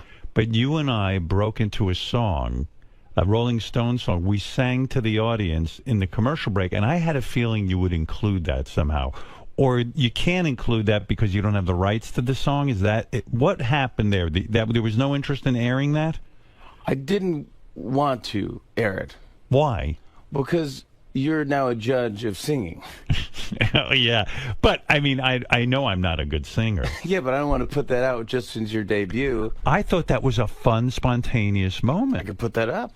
Well, no one told us that. I was ready to put up, and I go, you know what? Maybe Howard doesn't want that. Maybe he doesn't want this. It was a commercial break. He's a singing judge now. I see. You were protecting me. I was trying to protect you. I so don't know from that. I don't protect anybody. I said, well, maybe he doesn't want that because now he's got to be telling someone, hey, you sing awful. You're a nice guy like that. You do protect your guests. I try to. I do up to a point, where it's like as much as I can. If you're going to be rude to me, then I won't do anything. I'm just like, I'll let you sing. It's like, fuck you. Yeah, exactly. Yeah, I mean, right. what am I going to do? But it's like, I think for the most part, I'm happy you're doing the show, and it's all just kudos for me and our show. Who are you friendly with in terms of other talk shows? Let me get this, because the landscape, and I want you to be honest, I don't want you to be diplomatic. Yeah. I know you're friends with Jay Leno. You called him when you had to interview Obama. You got advice from him, yes, as you said, and you got advice from me. And I got advice from Barbara Walters, too. Right. Yeah. But Conan is a close friend of yours, right? No. Oh. Yeah, I don't really... Not anymore? No, we were never close. Oh, okay. I thought you were friendly with Conan. I'm friendly with him. Yeah, we're not friends. Did you not... Is he upset that you took over his whole time slot? No. But is he upset that you side with Leno in the big feud? Nothing to me. He's come on the show. I mean, there's no sense. I mean, I'm not really part of that whole thing. So. Oh, I thought you were friends with him. With who? With Conan. No, I'm friends with him. No, I'm not close. No. I'm not close really with any of the hosts. You're a hard guy to get close to. I've tried to hang out with you. It's impossible. You really want nothing to do with me. You really what did you say? You were telling us the story about how you thought you were with him and then he left you and went to somebody else? No. I ran into Jimmy when I was in Los Angeles, and he came over to the table, and we were eating together. He was having a smoothie, and I was eating a salad or something, and I was with my wife, and then he quickly got up after a while to leave, and it was because 𝗦𝗵cie𝘄𝗿 and a whole power table were waiting for him somewhere else. That power table converged. You are a very social guy. Beckham was there, yeah. Yes. Beckham was by the pool. Enjoying the water, Jimmy. Yeah. He didn't talk to me because, you know me. How cool is that guy?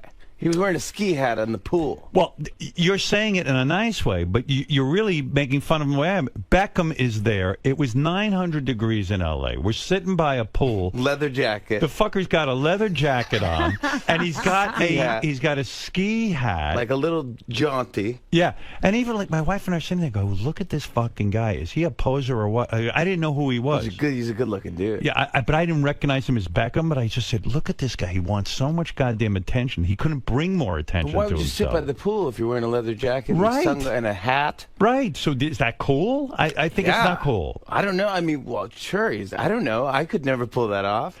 You would make fun of me so bad if I rolled up to the pool and said, Howard, Beth. And you're wearing your shorts and a leather jacket. And a leather motorcycle jacket and a ski hat.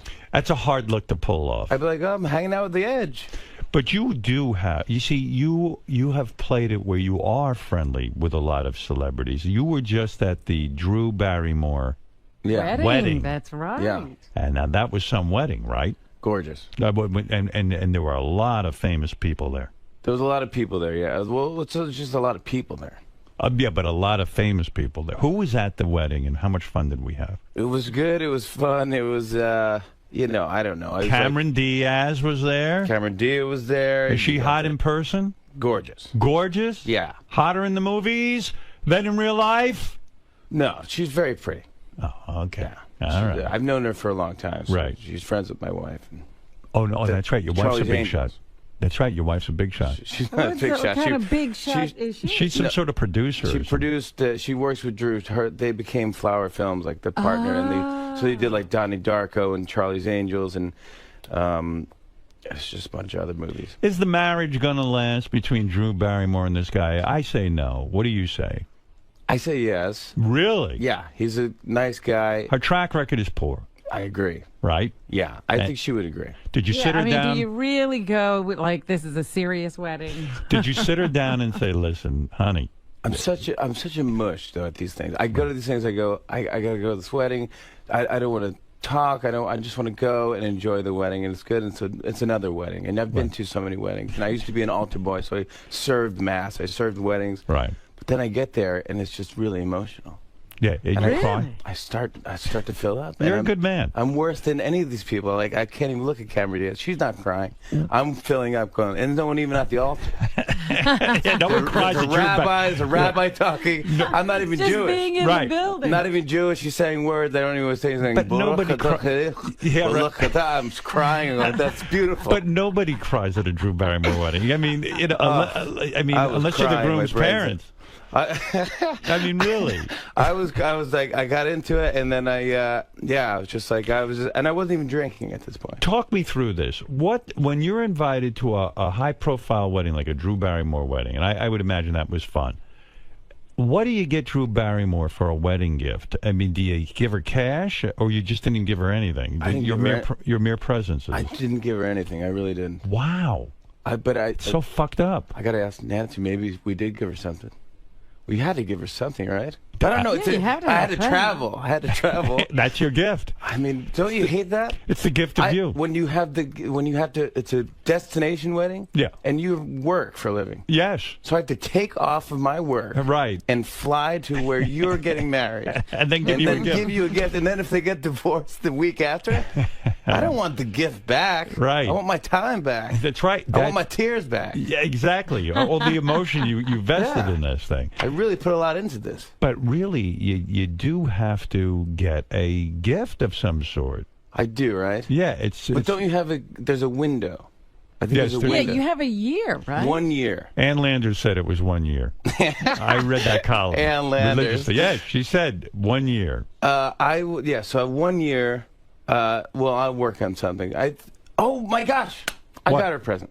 You did? Yes. What'd you get her? Of course. What am I talking about? Go ahead. I got her a painting. Oh. Of her and Will. Oh, Will's her husband. Yes. I see. With there's this artist that my wife loves. 𝗛ощ is her last name. I don't know, but she's like a folk artist, and she did like a heart with Drew, and it's a beautiful painting. You commissioned a painting for her. Yeah. Now, what does something like that cost? I mean, it's got to be expensive. I mean, Nancy handles this She stuff. handles it right. Good. That's why it's good to be married. Yeah, but that could be a weird kind of gift, because if they don't like that kind of art. It's true. I know. I don't like, but I think my wife knows Drew enough. Oh, okay. But I mean, it's not that big. Is this the first Drew Barrymore wedding you've gone to, or have you been to others? It's the first one I've been to. First one you've been to. And what about your wife? Has she been to others? She's been to a couple others. And in her opinion, did she say, gee, this is the nicest one so far? Or did she enjoy other Drew Barrymore weddings more? No, definitely she liked this one. She liked this one the best. This one was Isn't that the nice? best. This was good. And then, you know what's funny? Because she loves to have a good time. Right. She seems like a lot of fun. Yeah, but she's pregnant now. Oh. So she is that well known that she's pregnant? Wedding. I don't know that anyone knows that. Yeah, people know that. You think so? Oh yeah. Maybe you just broke news. Oh, stop. Wouldn't that be great? No, it wouldn't be. It'd be no. I'm picturing her taking your painting and hanging it next to the painting your wife got her of Tom Green and Drew Barrymore. Like there could be a whole hall of husbands. Don't you think that'd be kind of cool? Yeah, like the Vatican. Yeah, right. Yeah, all those paintings. Whenever you marry a guy, you have all new paintings from the Fallons. No, but she had a band go up, and it was a fun. It was. I mean, she knows how to throw up. But there was great food. Right. It's good food. Which you know what happened is I don't look at the. Do you call it a menu when they tell you what's right? On Nah, it's but it's like a menu, right? You can't order off it, but it's telling you what's going to happen with the food. And I go, so I'm eating the salad, and I just want to eat because I don't want to get too drunk and just do something ridiculous. So and just want to go home early. So I'm eating in this salad and this thing, and then there's fried chicken. So I eat all this fried chicken. I eat like 4 pieces of. I never had more fried chicken. And don't you love when they serve something informal like fried chicken? It's so much better. Right. It was great. It's great. And then they go, well, here's the steak course. I go, oh, I can't because I just ate all this fried chicken. What am I at? One of those Brazilian places? Right. You ever been to those places? All you can eat? Yeah. Where you got but it's all this different meat. Yeah, you have to flip the card over to tell them to stop. Yeah. I didn't know that you have to flip the card to red because I'm just going like, why do you keep offering me this meat? I guess I'll take it. I mean, I'm not going to waste it. But then I have, I'm like it's like a Flintstone. It's gluttonous. It's ridiculous. It's like medieval times. It's like the Game of Thrones. Yeah, it's like Game of Thrones. Give me meat. Are you watching it this season? Oh yeah. I fucking love it. I dropped out. You dropped out I of dropped Game? out. Why?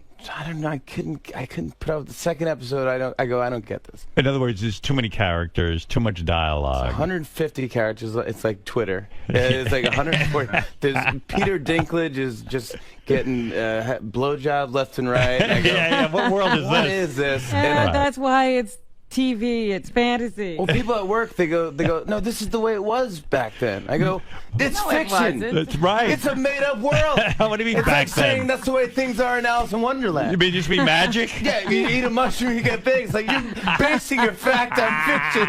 It's not even an argument. I can't have this argument. So who's at your table at the Drew Barrymore? I mean, imagine a powerful table of wonderful entertainers all making jokes. And like you say, you got to be on your game almost because you can't get too drunk. There's a lot of heavy hitters there. Yeah, I was at Drew's table. Oh. So I was with Drew and Will. Oh, my And my goodness. wife Nancy. And Nancy had to get up and speak and say something. Is she articulate, your wife? Are you Yeah. embarrassed? Did you help her with what she had to say? I didn't. I tried to, and then I tried to give her a joke. It just didn't work. What was the joke? Well, I was going to say a joke about something like that. I don't know why. She's just so nervous doing this. I don't know why I try to give her a joke. I say, well, at the end, say, look, now that we're family, Jimmy wants to stay at your parents' summer home this summer because they have a great summer home in Maine. It wasn't even that funny going into it. That was the joke? Yeah. No wonder she didn't use it. What is that? I think she did use it. I think she did use it. So it's you, Drew. Yeah. Who else is at the table? Scarlett Johansson was there. Scarlett Johansson's at the table. No, it's not at the table. She was there. What's she wearing?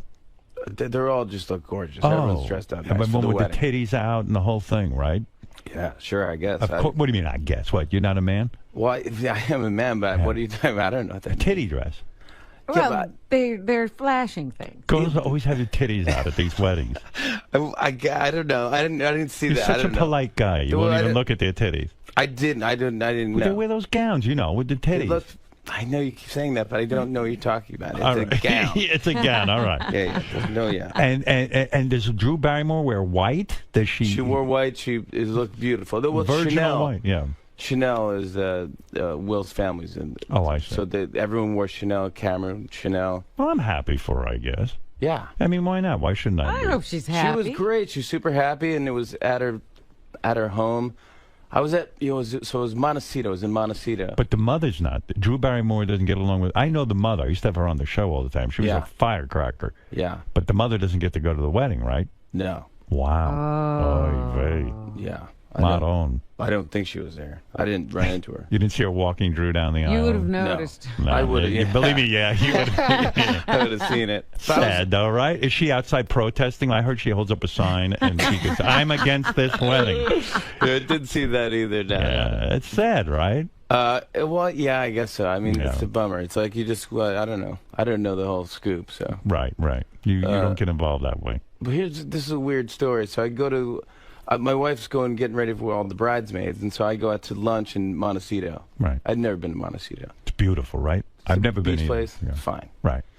And so I go there, and I walk to this place. I go, well, maybe I'll just sit down. I'll have something to eat, and I'll get some glass of wine or whatever, drink in the afternoon. I don't care. I got nothing to do. Right.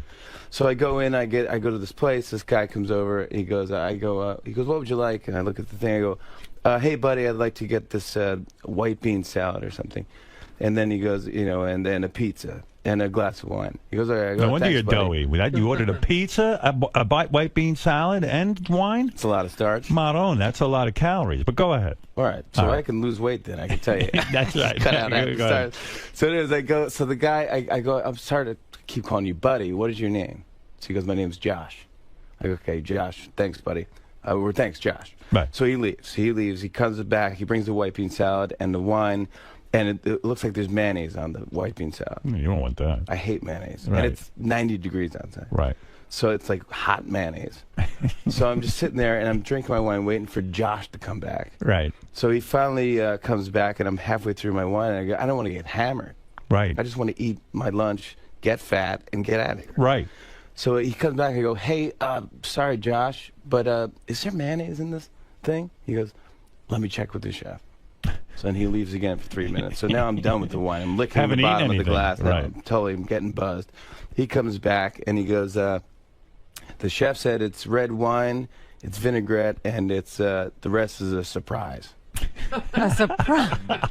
Surprise. And then he leaves again. Right. So I was staring at this thing. I go, I'm not going to eat this. No. Surprise. What if the surprise is mayonnaise? Right. You idiot.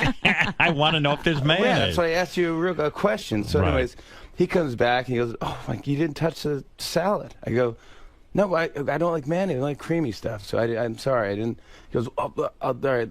Let me get the chef will probably want to bring. I go, I don't want anything else. Yeah, just get out of here. Just bring me a pizza and I get the check. I want to get out now. I'm mad. Spending your life at the mad. You're getting drunk. Restaurant I'm getting Montecito. drunk, and so then he brings me another glass of wine on the house because I got the mayonnaise. And I go, thank you, Josh. He goes, no problem. He goes, and yeah. So then he brings the pizza over, and I go, Josh, this looks amazing. Thank you so much. He leaves. The manager comes over. Right. Excuse me. Can I just ask, is everything okay? Yeah. Yeah. And I go, everything's fine. But now you're making a scene. Yeah, right. the big scene. So then I don't want to get Josh fired. Right. So I go, by the way, and this is a true story. I go, by the way, Josh is great. Right. She goes, he's married. So I'm hammered. Yeah. I'm hammered. Right. But she thinks I'm hitting on the. I never see Josh again. He leaves. Oh my God. He thinks I was hitting on him. Oh my God. I go, this That's is a amazing. nightmare. Maybe you give off that vibe a little bit. Like a little. Because you're such a nice. You do have a little bit of a gay vibe. Too much. A gay vibe. Effeminate. I used to think sometimes you were gay. Yeah. I've had that thought. Yeah. I had this whole imaginary life for you that you married, but your wife's a beard, and you go over to 𝗏𝗏 table and you're staring at Beckham. And no, you know what it is? Because you're a nice guy. Because I don't know if it's an act, but like you, the guy. Hey, I don't know. What do I have to do? I don't know this titty dress. You have to but you're very you're so guys aren't respectful. Right. They're lewd. We have penises and they rule our lives. And, Yeah. And I you should be watching Game of Thrones. Well, yes. It seems like you've overcome the urge, to be gross but you must fart and do weird shit things right. I mean, like any other guy. I don't know. You don't know. No, I don't remember. You don't even shit. I don't. Do you ever use foul language? No. I do now and then, sure. I don't get that impression. I think. I do. Sure, I do sometimes. But it's like when you're just goofing around or. Right. You will do that with your friends. Yeah. Now, talk to me about the new album for a second. I see you have your guitar here, which always excites me because I was telling Robin, this audition tape that you did when you were on Saturday Night Live, it was so fantastic. How old were you then? I think I was 23. And you were smart about it. You grabbed your guitar and you started to play the guitar. Yeah. And you went through quick musical impressions. And I love that because, first of all, it's brief. Yeah. Sucks me in, you give a funny line, and you're on to the next thing. And you like to give the impression that you're almost just coming up with it off the top of your head. That's the trick to a great stand-up or a great audition for Saturday Night Live. Do you think, have you ever seen anybody else's audition tapes for Saturday Night Live? Yeah. Is yours the best? Oh, no. Are you the only guy who ever got a laugh from Lorne Michaels? Because it's legendary. I've talked to other Saturday Night Live guys. It's Brewer. tricky. It's a tough room. It's really tough. It's like no one laughs. He is guffawing through your audition? Like, some good laughs. He starts laughing when I did an impression of Adam Sandler, because at the time no one did that. It was fantastic. Oh, thanks. But do Adam Sandler. Come on. There was three phases of Adam. There was like the one part where he just kind of mumbles and he goes like, "How you doing? It's good to see you, Howard. All right, good to be here." And then he does the thing where it's like, you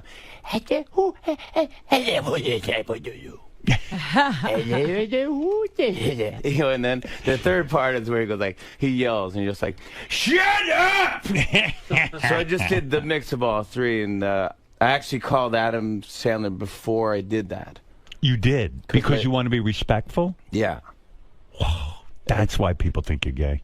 Is that why? You're too respectful. I should have said, "Hey, how about those titties?" Yeah, you should have titty dress. Hung up the phone. I'm beating off.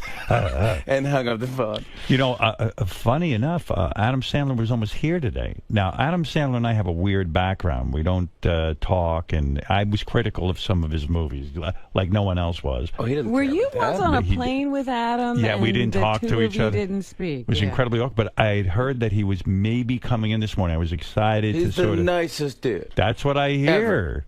Oh, he doesn't care if you don't like his movies. Well, he seems to care. I don't know. He stays away from here. I was very excited to get past all of that. He's absolutely one of the funniest humans on the face of the earth. Yeah, and there's many things I think he does that are funny, hysterically funny. Yeah, me too. But, you know, listen, I got to be honest if I don't like a movie.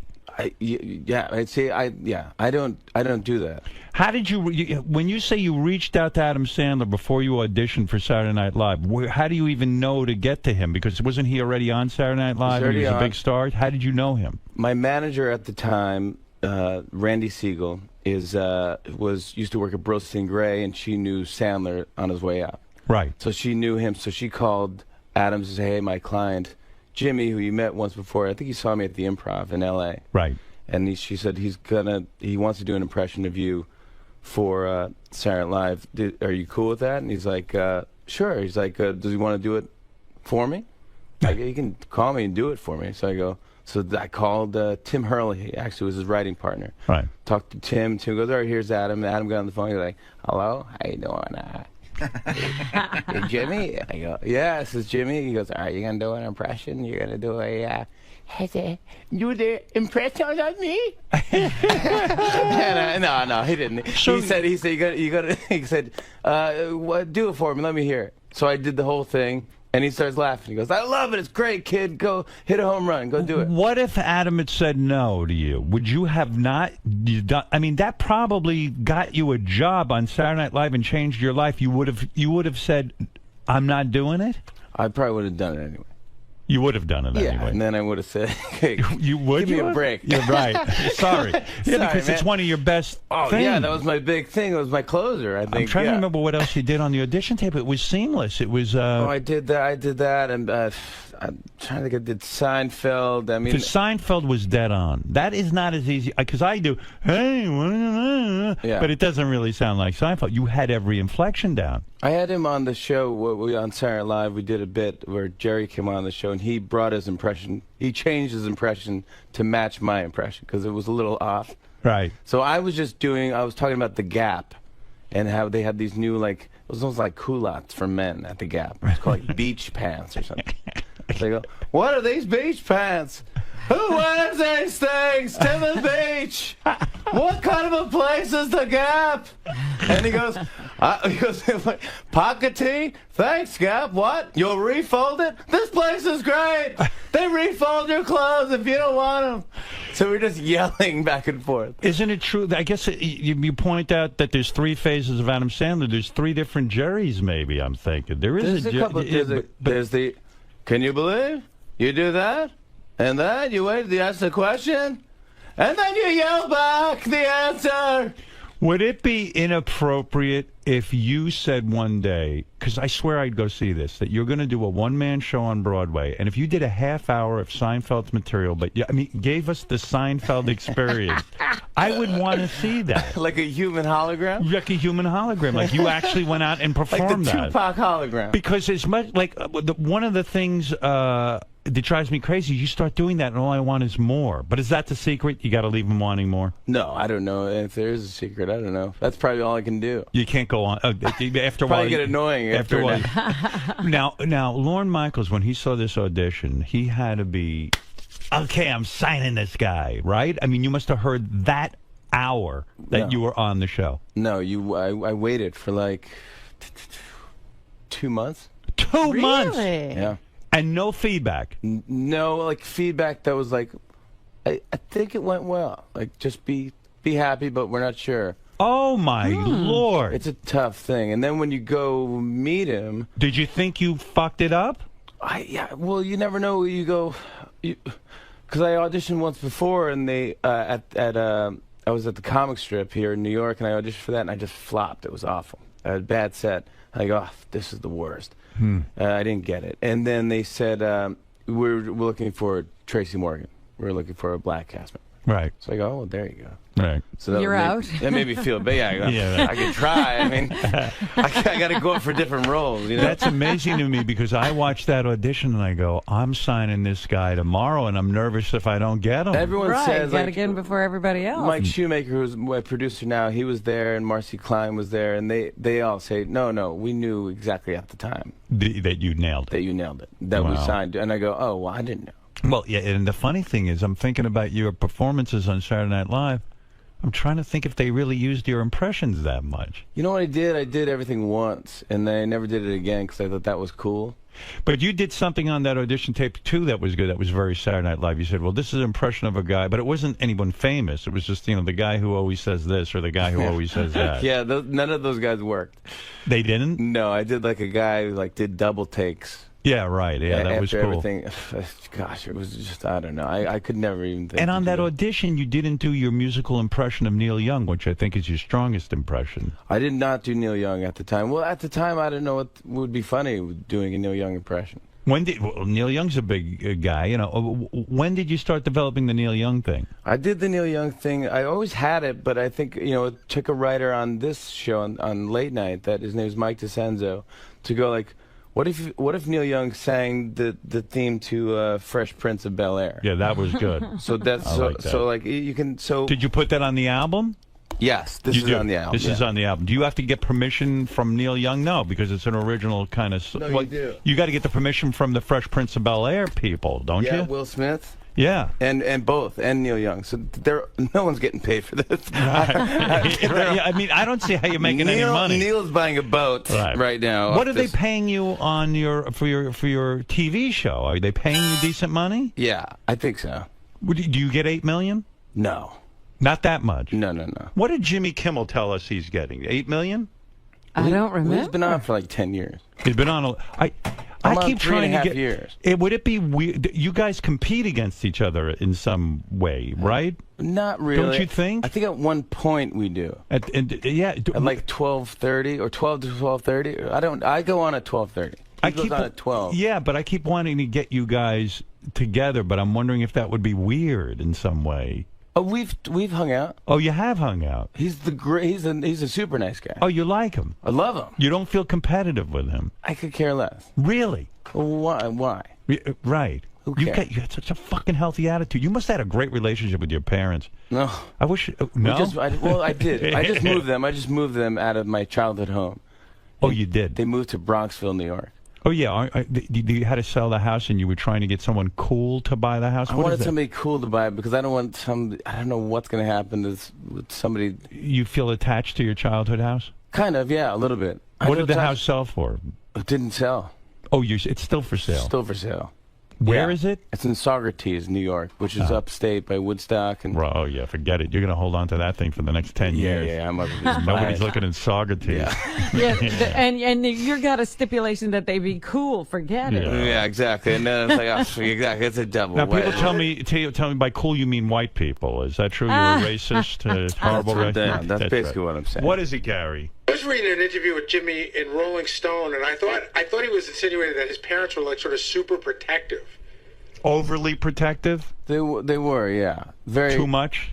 My grandfather was a cop from Brooklyn, so my mom had an overprotective childhood. So I think me and my sister weren't allowed.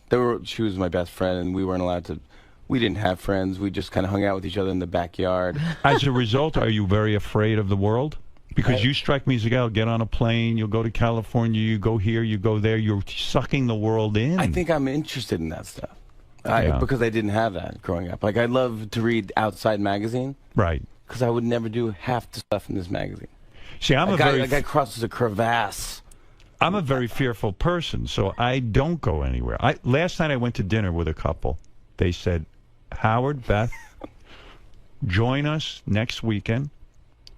Want to put you on our private plane. We're going to go to Paris together. We're going to have an incredible time.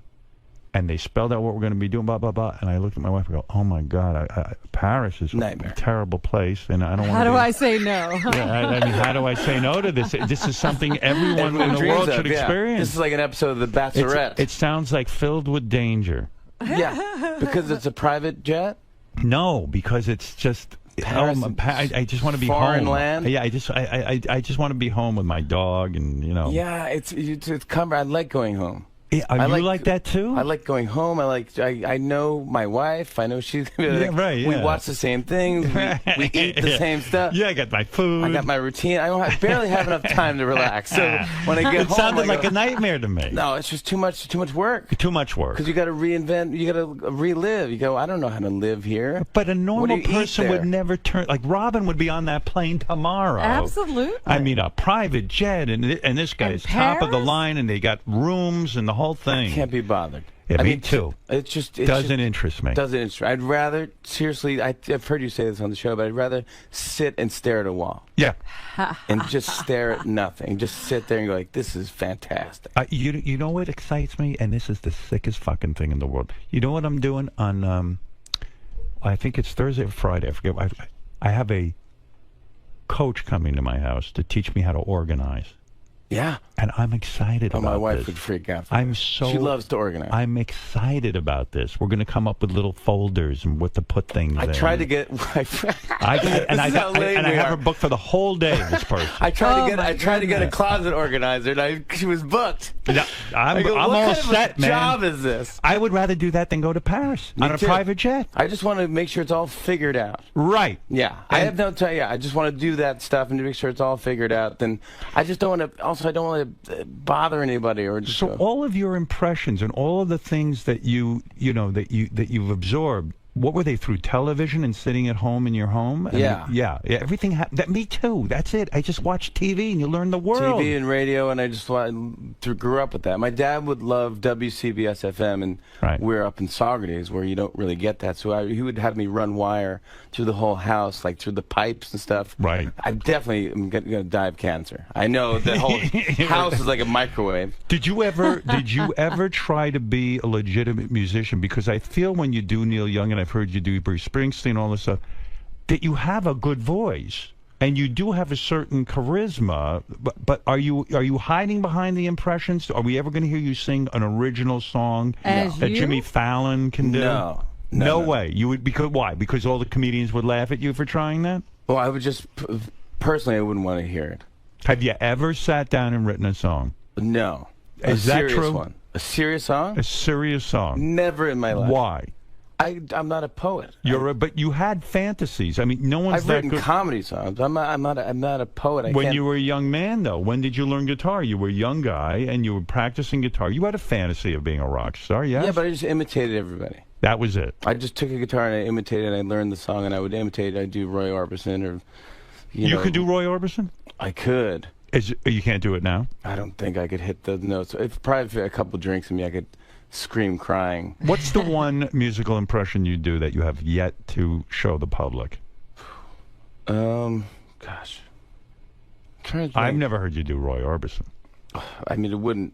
I couldn't even do it. Yeah, I got to really be into it and belt it out. What's your best impression? Is it Neil Young, you think? I mean, Neil's probably the best. I mean, we did The Doors on the show. We did the Doors. I've never seen anyone do like Jim Morrison to be funny. Yeah, So right. we did the Doors singing the theme to Reading Rainbow. I saw that one, and that was good. That went well. That was good. And we shot it like it was Ed Sullivan from 67 or whatever. It was pretty cool. This show is the best venue for you. I mean, you don't have to sit there with those other fucking cast members from Saturday Night Live. It's your own Sharing thing. time. Yeah, you don't have to share time with them. Fighting you for know what I mean? Think about it. Spot. It is really the dream job for you, I guess. Although it's fantastic. It's great. And you don't have to worry about like ratings versus this one or that one. It's I'm on so late. Are it's you like, dying to do the Tonight Show? No, that's the death. No, don't do it. I told you that. You'll know you're not going to have any fun anymore. They're going to knock you in the head every time the ratings dip. Yeah, They'll I can't drive be you worried crazy. about that stuff. What about Craig Ferguson? Are you friends with him? Yeah. You are? Yeah, I'm friendly with him. How can we be friends with everyone we're at war with? It's like I don't know. Should I have more passion? And I think maybe. I don't know. You want to kill him? No, it but was a funny thing. Kimmel is he's just a smart guy. He's just funny. And this is a funny story. We were at the Emmy Awards, and the year before I just hosted the Emmy Awards. Right. The year before. So the next Emmys come, they want me to present with Kimmel. I go, great. Let's do it. So let's go. So me and Kimmel work out a bit where we're going to fight over the envelope or something like that. And I remember, yes. Yeah. And we're about to go on, and he goes, hey, Jimmy, look at this.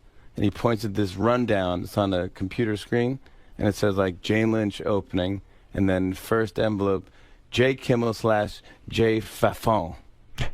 F-A-F-O-N. F-A-F-O-N. I just hosted the year before. I hosted the whole show. What, they fire everyone? Big thing. Wow. Great reviews. Oh, my goodness. J. Kimmel / J. Fafon. And I go, gosh, I wish I had my phone on me. I would take a picture of that and tweeted that out. See, that's interesting that you can actually be friendly with him. I mean, he's one of those. I don't even know if I should talk about this. He sent me an email the other night. His girlfriend Molly is sitting on the toilet to pee, and he goes in with his phone and takes a picture and sends it to me. He goes, you see, I can take pictures of my girlfriend like you do of Beth. Oh my God! She wrote me a note. She goes, I'm going to kill him. She says, I'm going to give back to the earth after I chop him up and throw him in the ocean. I mean, it's crazy. I met her. She's fun. Maybe we should put together a super group, all you guys together for one big show. Like Maybe that's Rock and Roll Heaven? Yeah, it's sort of weird that you're all on almost at the same time, or, it's crazy. Yeah, I mean, I don't care. I think it'd be fun. It'd be great if was Kimmel? No, he was never 12:30. He was always 12. He's always... Was he 11:30? No, they won't put him on 12:15 or something. I said, put you on 11:30 with that stupid Nightline. We're 12:37. Remember, he just got 5 minutes. Yeah, he's got to bug That's up the his thing, ass. He 5 wants to minutes. get on at 11:30. I said, what do you care? It's so great. You got We're on 12:37. I want to be on at 12:36. Does it matter? 12:36 is going to change 12:41. everything. I mean, does it matter if I'm on at 12:41? He's got all kinds of theories. If you get on a little bit early, then your ratings and blah, blah, blah. He's got the whole thing figured out. But then what happens? You don't check the ratings. I don't care. You well, then don't what care. happens? So what if we got an amazing rating? Right. Now we got to book, the magician every week? Was Obama really a great guest, or is it just the idea of Obama? When he actually comes on, it can be boring, yes? I don't know. I thought it was fantastic. I didn't see it. Oh, it was great. But do you have to be different with him than he's the president, so Right. you got to be respectful. I'm respectful, but I don't change. I'm the same with anyone. Right, but he got up and sang with you. That was exciting, right? He did slow down the news, and when you have the president on the show, they go, he wants to meet you alone. He doesn't want to meet you with an assistant or a stage manager. Oh. When the president arrives, you should greet him. Now, the president goes to like a dressing room like I do when I do your show. Is that where you put him? Yes, but I was in the University of North Carolina, Chapel Hill, so Oh, it I was see. a special deal. And does the Secret Service go in and check everything in the room? They have to do come a in, sweep, right? They do a sweep like weeks before. Yeah, then they right. do it that day. Like the writers had to bring in all their laptops or whatever they wanted that morning before 9 in the morning, then leave. And Obama... Did they bring dogs in to sniff you, or did they leave That had nothing to alone? do with the president, but yes, I do that before every He's show. always sniffed. People just love it. Yeah, yeah. And dogs love it. But the president says rather than have my Secret Service in the room with me, rather than have an assistant with me, I want to be alone with you. Yeah, I just want to I want to be greeted alone so I can say hi alone. Wow. What do you think's up with that? Like, why? I think it's a protocol thing, a respect thing, I guess. Now, are they nervous you might go berserk and beat up the president or get it? I mean, like, seriously. Maybe it makes it a bigger deal. I don't know. Maybe it makes it like it's official. Who tells you that the president wants to be alone with you? 10 people. 10 people? Yeah. And they go, oh, this is very, very... We can't go with you. I go, can my wife go? No, she stays in a separate... She stays 40 feet away or something like that. And all these people, like, you have to go alone. And then... Maybe Obama wanted to know if you were gay and he didn't want to embarrass you. Yeah, by, maybe he's friends with Josh. You bang your wife many times a week, right? Oh my gosh. Do you? You just stuck that one in. Yeah, go ahead. No, you can't. We're talking about the president. Oh, sorry. Right. The president. Oh, yeah, sure. No, I'm trying to prove you're not gay. If anybody, lets anybody think that. No, right. I'm not gay, I would tell you. All right, go ahead. All right. But I tell my wife first. All right. But what happened was they go, you have to meet the president by yourself. So I said, okay. So I had one of those signs printed out that the limousine drivers carry at the airport. With your name? Yeah, it was President Obama on it. And the limousine waving at him. But are you nervous that you're going to go in there alone? Yeah. I would be. Like, yeah, it's kind of weird in a way. Because I don't know what happens. What if he says, like, I'm going to announce World War III? Right. So you walk in. So he comes out, I go, I was waving, I did the joke, and I go, hi, I'm Marcus. I'm your escort tonight. You want a water or anything, let me know. He starts laughing. He goes, okay, this is going to be fun. We're going to slow jam the news. He goes, where's your wife, Nancy? He knows exactly what's... Right, they've briefed him. He's been briefed. So he goes I met you 50 times, I don't know your wife. Yeah. Go ahead. So he goes, how are you? And she's mesmerized looking at him. And he's so charming, he's presidential. Yes. And so you feel confident. There's all dudes around him. He goes, all right, let's rehearse the sketch. I go, no, this is Slow Jam the News. He goes, no, I know the sketch. I've seen it. Seen it with Brian Williams. I can slow jam. I go, okay. So we go over and we look at the sketch from rehearsal on the laptop, and it goes well. And we didn't have to change much. We knew how far we can go. Right. For the president. So at the end, Brian Williams usually goes like, oh yeah. It's basically just reading the news, but in an R&B type of sexy thing. Yeah. So at the end, Brian Williams goes, oh yeah. So President Obama was rehearsing. He goes, oh yeah. Oh yeah. I go, come on, oh yeah. I go, can't you give me a little? He goes, no, I can't.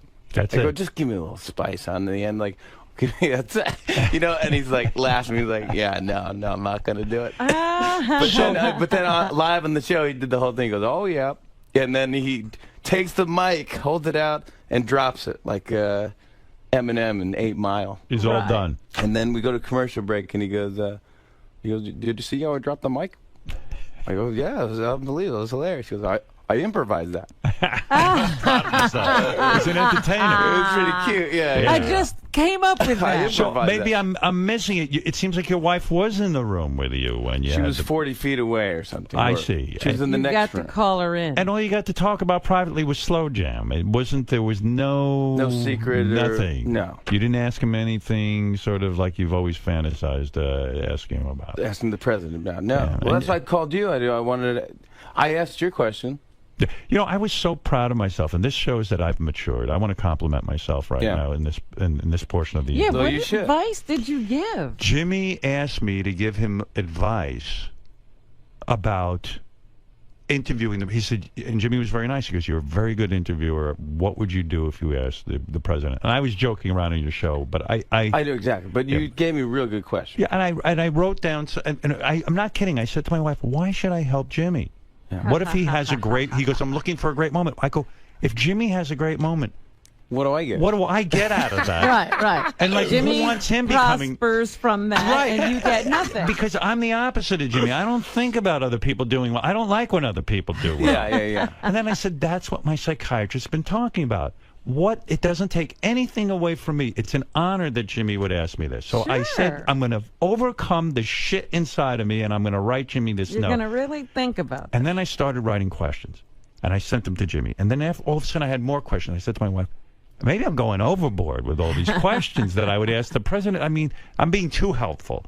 But then I said, you know what? Again, I'm going to send Jimmy all of the questions. And I did. And I don't know that you used any. I did. I used one. I asked him. It was a great question. I said, "Do you eventually?" Because they didn't announce Mitt Romney yet, right? But basically, it's in the bag. So I go, "Well, you're probably going to be running against Mitt Romney.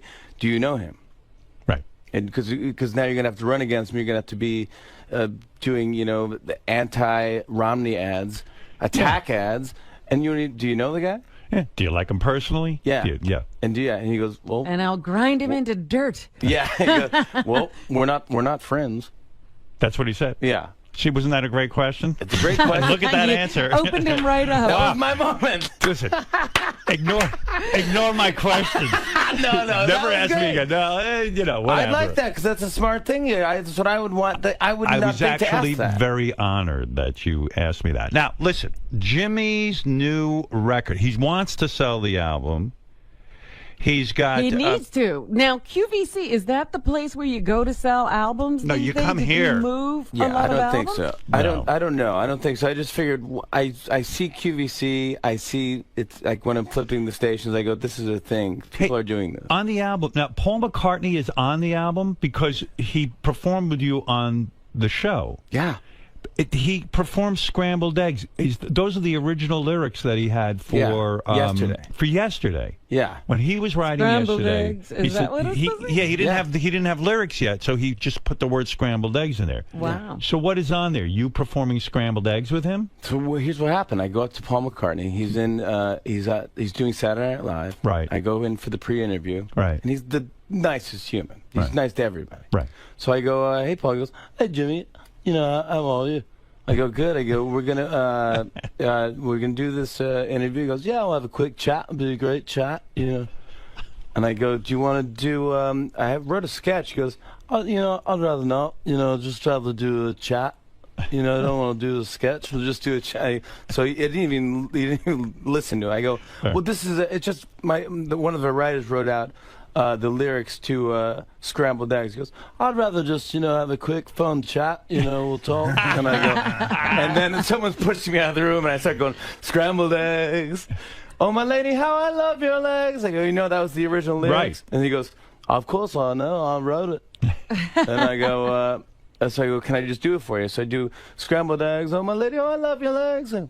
But not as much as I love scrambled eggs. Oh, have you tried scrambled eggs? Cut to his head is like over my shoulder reading the lyrics. He's like, waffle fries. Oh my! And he's really into it, like laughing. He's like, all right, I'll do it. He goes, but I want you to do it with me. Right. And that's when you go, what is going on?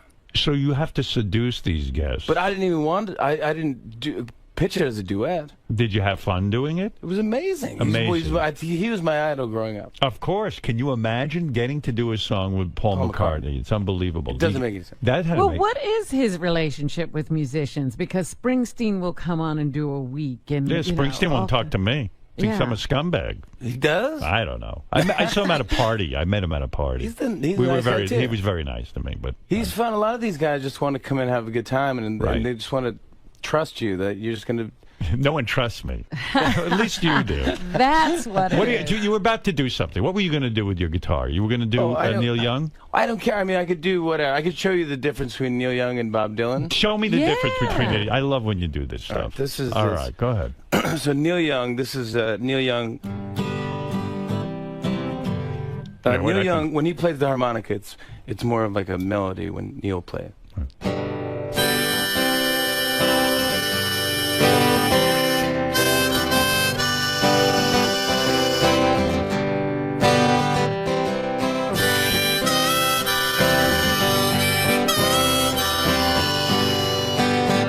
So that's basically Neil Young. I was on your show one night when you were doing some impression. I don't remember what it is, but I was so bummed because that meant you had to stop down and take like 20 minutes to get into your makeup. And I go, oh, get me the fuck out of here. I'm sorry about that. Jimmy's doing an impression, and that means I got to be here 20 minutes longer. I had to change. Yeah, I did Bob Dylan then. That you did Bob Dylan. Now, what is the difference between Neil Young and Bob Dylan? I think Bob Dylan, when he plays the harmonica, he just hits the highest note on the harmonica and just blows the shit out of it. Right. That's all he does. Same technique. So he'd be like, Yeah, so Bob Dylan comes on our show and he does the song, and he plays the harmonica. It's just the highest and the loudest.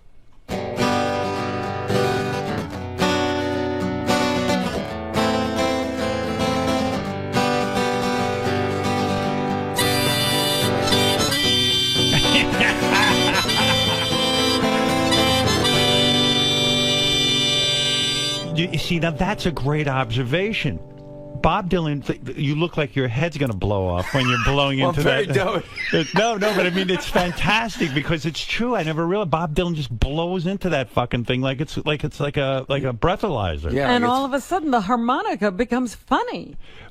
But and Bob Dylan, the impression you do morphed over the years. You're like Bob Dylan now. You can't understand a word he says. You might as well not even see him in concert. Right. There was a time that you could sort of hear him articulate the words, but now it's like. I'd rather see a cover band sometimes. You see these new bands, you go, yeah, I know it's the original guy, but what is he doing? He's trying to give a performance where it's a different kind of sound. He wants to do something new and original, but you're like, just do the goddamn song. Don't you want it to sound like the record? Right. That's what you kind of want, right? Yeah. Now and then he does do that, and like, because he'll be like, how does it feel? Right. And you go, oh, I love this song. I didn't know you were doing that one. It's a great song. It's my favorite. Do you ever hear from these guys? I mean, I know Neil Young came on the show, but Bob Dylan has not been on the show. No. Neil came to the show with Peggy Young. Okay. And he just came, and he's a shy guy. He's a really, really nice guy, but he's very shy, and he had the hat on, and he goes, I go, hey, Neil, and he goes, Pants on the Ground was my biggest hit in 25 years. Oh, okay. Well, way to speak up, dude. Yeah, that's cool for him to say that. I was like, and so he's into it. We had to run it through Bowie if we wanted, because we did the Tim Tebow. Yes. It's Tim Tebow and David Bowie meshed and became one human. How much do you love Bowie? Like you seem to love the ones. I love Neil Young. I love Bowie. I talk about Bowie. Dylan, I love the Doors. I love all those guys. Bowie's another guy. He's morphed into like 30 different guys because when he used to do Starman and when he was Ziggy Stardust, it was a la la la. Yeah, higher voice. Right. Now, yeah. Then he goes down. Now he just does kind of that type of thing, and yeah, like Elvis Costello has changed too. He has. Elvis Costello used to start off, he'd be like, and then now Elvis Costello like, he's a different guy now. It's great. Is it possible for you to listen to music without wanting to do an impression of a guy? Can you sit back and enjoy music, or do you just start to obsess on, I've got to learn how to do that? No, I love music. You do? And do you like new musicians, or are you mired in the McCartney and the Neil Young and Springsteen? No, I like new music too. You do? Yeah, I think Fun has a great new song out. Well, it's not even new anymore, but Gautier, that song is great. What's that song? Somebody that I used to know. See, you're more in the music scene than I've started giving up. Oh, he's like, no, it's a great song. He's like, I think it might be the #1 song, and it's like he goes like, basically like you didn't have to treat me so bad. You had your friends collect your records, then you change your number, and like now you're just somebody that I used to know. Do you like rap music? I like rap music. Okay, I feel like it's getting kind of old for me. When the Roots, you had Michelle Obama on the show. And that, not Michelle Obama, Michelle Bachmann. Yes. And so this is some sort of controversy. You're not known for generating controversy, but someone decided to play Lion Bitch or something. I don't even know this song. No, I don't think anyone knows this song. And no one knows the song. Somebody decided to play Lying Bitch. I don't know. Is that the name of the song, Lying Bitch?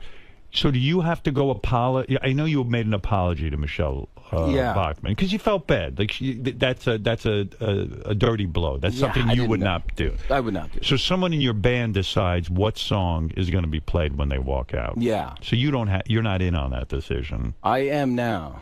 Yes. After that is when you became someone who had to get in on that decision. Yeah. Yeah, because that upset you. Well, I was just like, I don't understand. I didn't even know the song. I don't think that anyone knows the song. So did the guys come to you and say, hey, we're sorry we did They go, that? yeah, well, it's like, what are you going to do? We tried to do some sneaky thing, just tried to do a little joke. Right. You know, we didn't think it'd be a big deal. Because no one knows that song. No one knows the song. They don't really even know her. They don't mean it. They don't know. And you're the nicest guy in the world, at least it seems to me. But, I mean, do you have to go chastise the band? Do you have to say, hey, you motherfuckers fucked me over? I mean, there's never any moment You like think that. he's a tyrant when he's... Yeah, maybe he is. A lot of these guys are. You know? No. I just said, like, dude, come on. What are you doing? Straighten this out. So now you're part of picking that. Yeah, well, I'm not part of picking it, but they have to just clear them through us now. Have you ever fired anyone?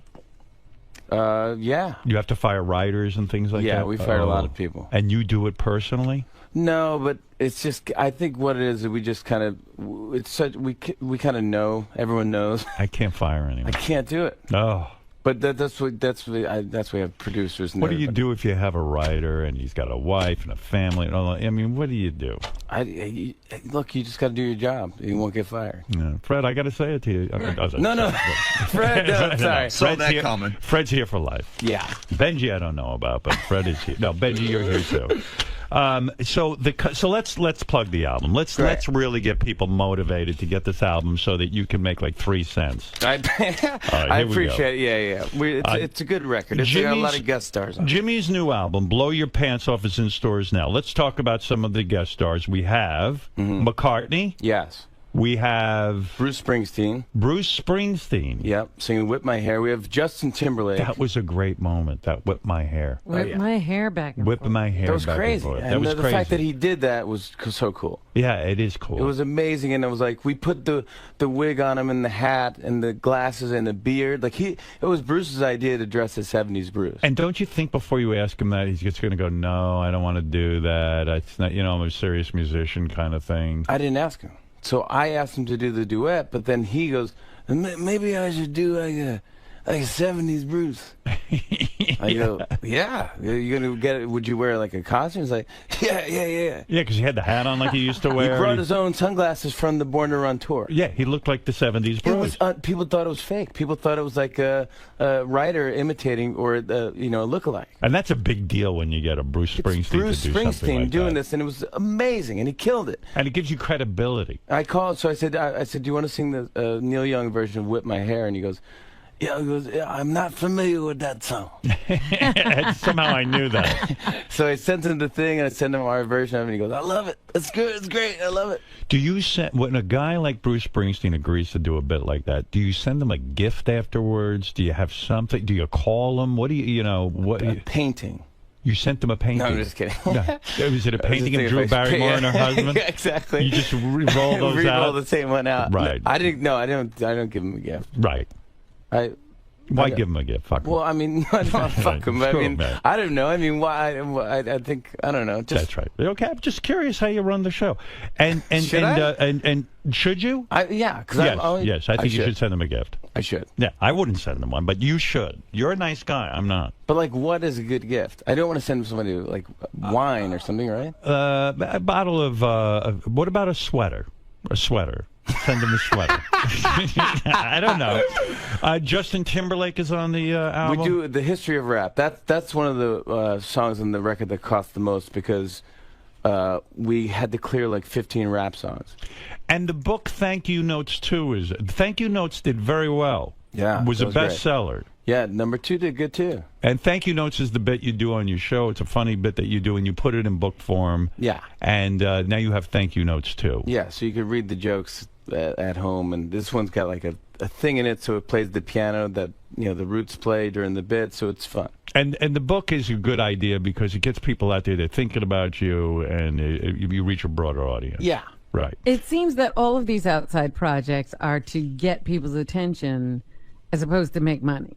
Yeah. Yes. I think that's what it is, because I'm on so late. It's like... Jimmy wants attention. I really need... He needs attention. Yeah. Do you get enough attention now? Because you are a guy who needs attention. Oh, my gosh, I get too much attention. Yeah, and you go home and you just sit there and you wait for the next show. Yeah. Yeah, but you're not a sad sack like Letterman. You don't sit there and... No. And your hobby isn't working on cars like Jay Leno. I can't get into cars. Not, it's funny? I was talking to Jay Leno, and I know you don't like him, so I won't talk about him that No, much. talk about him. Go ahead. But because I was thinking about getting a vintage car. Were you? Well, I got a place out in the Hamptons. Right. And I should get a convertible and drive around and be a cool guy. Right. All of them drive around. And these cool cars, vintage cars. So I go, what do you so I'm really researching this. I look into it, and I'm just not a car guy. Right. I'm awful. I I'm an could awful care driver. less.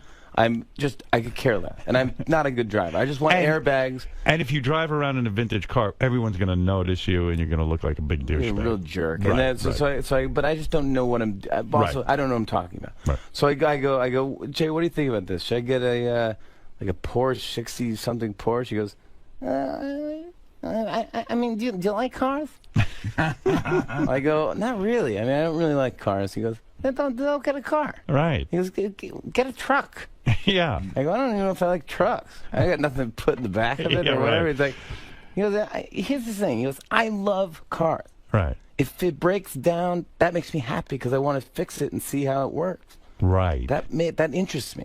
Right. I go, oh, that would never interest me. Yeah, I would give it to somebody and I'd have them fix it for me. If you want to go retro, get like the Amish have a horse and a carriage, and you drive around the Hamptons in that, and everyone will love it. The buggy and horse. Yeah, that's a good idea. But you need a hobby. That's what it is. You need a hobby. Like I'm into photography. I'm a photographer. You still into that? Oh yeah, big time. Because I remember you were getting into it. Oh with yeah. the Beckham day. Yeah, big time. You do. So you know aperture. Aperture, of course. That's a big word. That's right. That's where it loses me when I get a camera. No, I like it. I like the sort of the mathematics of it too. Yeah. Oh no, I get out of it. I go, I don't know, aperture. Yeah, you need a hobby. That's all. Because you're not busy enough. All right. And when are you having children? I'll get into that. I got to talk to Josh. Are you going to have kids? Yeah. You are? Yeah. You think you'll be a good dad? Yeah. I think you'll be a good dad. I think I'd be fun dad. Will you lock the kids up in the house and not let them out like you were raised? Yeah, they're not allowed to leave. No, okay. All right, listen.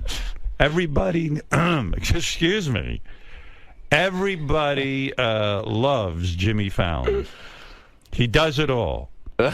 He does bits. He interviews. He tells jokes. Yeah. Whatever you want from him, he'll do. He tap dances. And the Bee Gees guy died. He was on my show. He was a great guy. Robin talented. All the good guys. Oh, who's the good harmonies out there now? Crosby, Stills, and Nash? No, yeah, but nobody does harmonies anymore. No. They don't make records like that Bee Gees anymore. are just amazing. Amazing. The Beach Boys had great harmonies. They did. But Robin Gibb was one of the greatest guests I ever had on my show. He came in with his wife. They were swingers. And he would talk about threesomes with his wife. And the whole thing. Right, Robin? Yes, he did. He opened up. He came in told he had like 10 jokes ready to go. Yeah, he was a great guy. Because we did Justin and I did the Gibb brothers on Saturday Night Live. And that's tough to do, right? Barry Gibb? Yeah. It's okay. I love them, so I think it's just me singing. Doing what is it? It's more like, it's kind of like Aaron Neville. This is kind of the same impression, where it's like, look, the feel of cotton. You know? I don't know much, but I know I love you. It's almost like someone's taking the volume up and down. So Barry gets kind of like that. It's like, good evening, ladies and gentlemen. We have a great show tonight, and it's my favorite show. You know, it's like, why he would never talk like that in real life. So I did that, and so Justin we just made it so that him and his brother have a weird relationship and all that stuff. And it's a weird sketch, but they loved it. Talented guy as you are, isn't it weird they never found the right movie for you, a movie career? There's certain guys like that. Dana Carvey's another guy like that. I don't know what you would do. All the impressions. Right. No one in Hollywood doesn't know what to do with you, right? Yeah. There is no So maybe the talk show is the right place for you. Absolutely. I'm thinking this is the right move. I think if I did a movie, they just cast me as a guy. Right. And that anyone could do that. Yeah. You just be a guy who dates somebody, and you would break up, and then you go back out at the end. Well, you're a tremendous talent. I love having you here. Jimmy Fallon. It's always fun. Get the record. It's out now. It's fun. New album, Blow Your Pants Off, is in stores now. It features many, many big stars. It's not just Jimmy. It's if you. I know what you're thinking. Yeah. I don't want just Jimmy. That's not Why would worth I it. buy an album with Jimmy? It's not worth it to just get me. I see on that TV commercial all the time too. Eddie Vedder. Oh yeah, Which one? for the bank card. The bank card or something. Capital One. Yeah, Capital yeah. One. They must be paying you every time I say, I go, ka-ching. Yeah, no, they pay you up front for those things. Oh, that's it. So that's it. Every time it airs, it's up to this. You're a spokesperson. I mean, they play it nonstop. I know, it's too much. I mean, people know you from that more than from anything. They do. I got a lot. I've got a big old lady following. Did you tell them stop playing it so much? Yeah, but the baby steals it. The baby's cute. Yeah.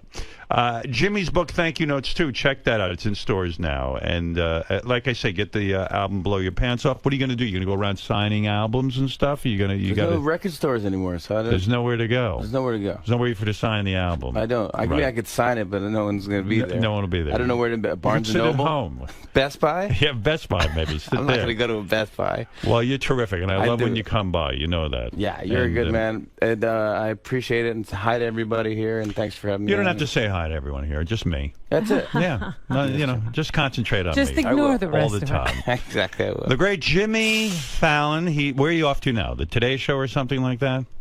I think so. Oh, really? You're going to do that? I think I'm doing like that. I'm doing some radio. I'm doing some Piers Morgan, I think. Oh, Piers. I'm doing Piers, and I'm doing The View. The View. All right, so you've got a busy schedule. You can't sit here all day.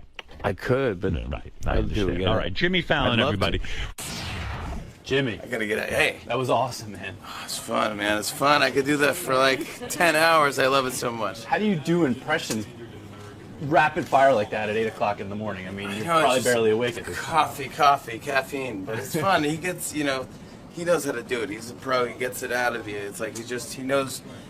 He's just great. It's just it's a joy. It's just everyone's professional. They've done it now for so long. I think they know how to do it and how to get the best out of every guest. So much was made about the fact that you're a nice guy and he's perceived as a mean guy and that no one trusts him. Why do you trust him? Because I've just been on the show so many times that I just know I don't know. He's smart.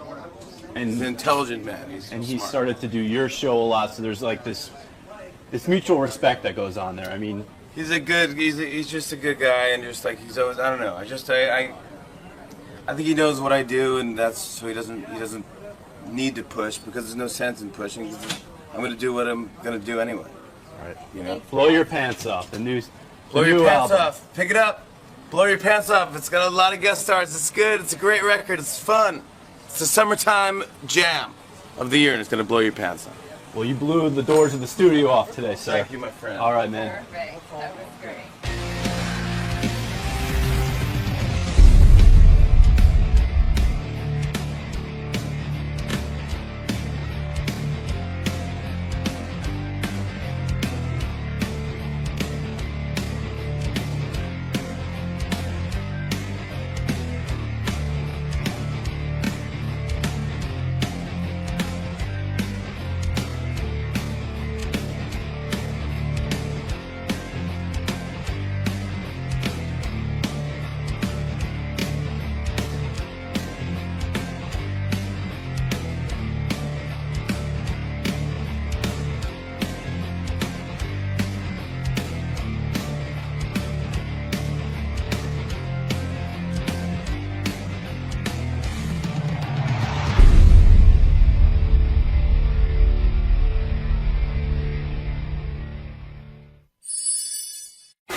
This is the best of the wrap-up show. A recap and behind-the-scenes look with John High and Gary 𝗏𝗏𝗏𝗏. The best of the wrap-up show begins now. Hey, it's Gary 𝗏𝗏𝗏𝗏. On Monday's wrap-up show, we had sort of a Father's Day wrap-up in and of itself. Fred was there, Scott DePace was there, John Hine and his fathers. We talked about what it's like raising boys versus raising girls, coaching, all the craziness that goes on with being a father. Here's what happened.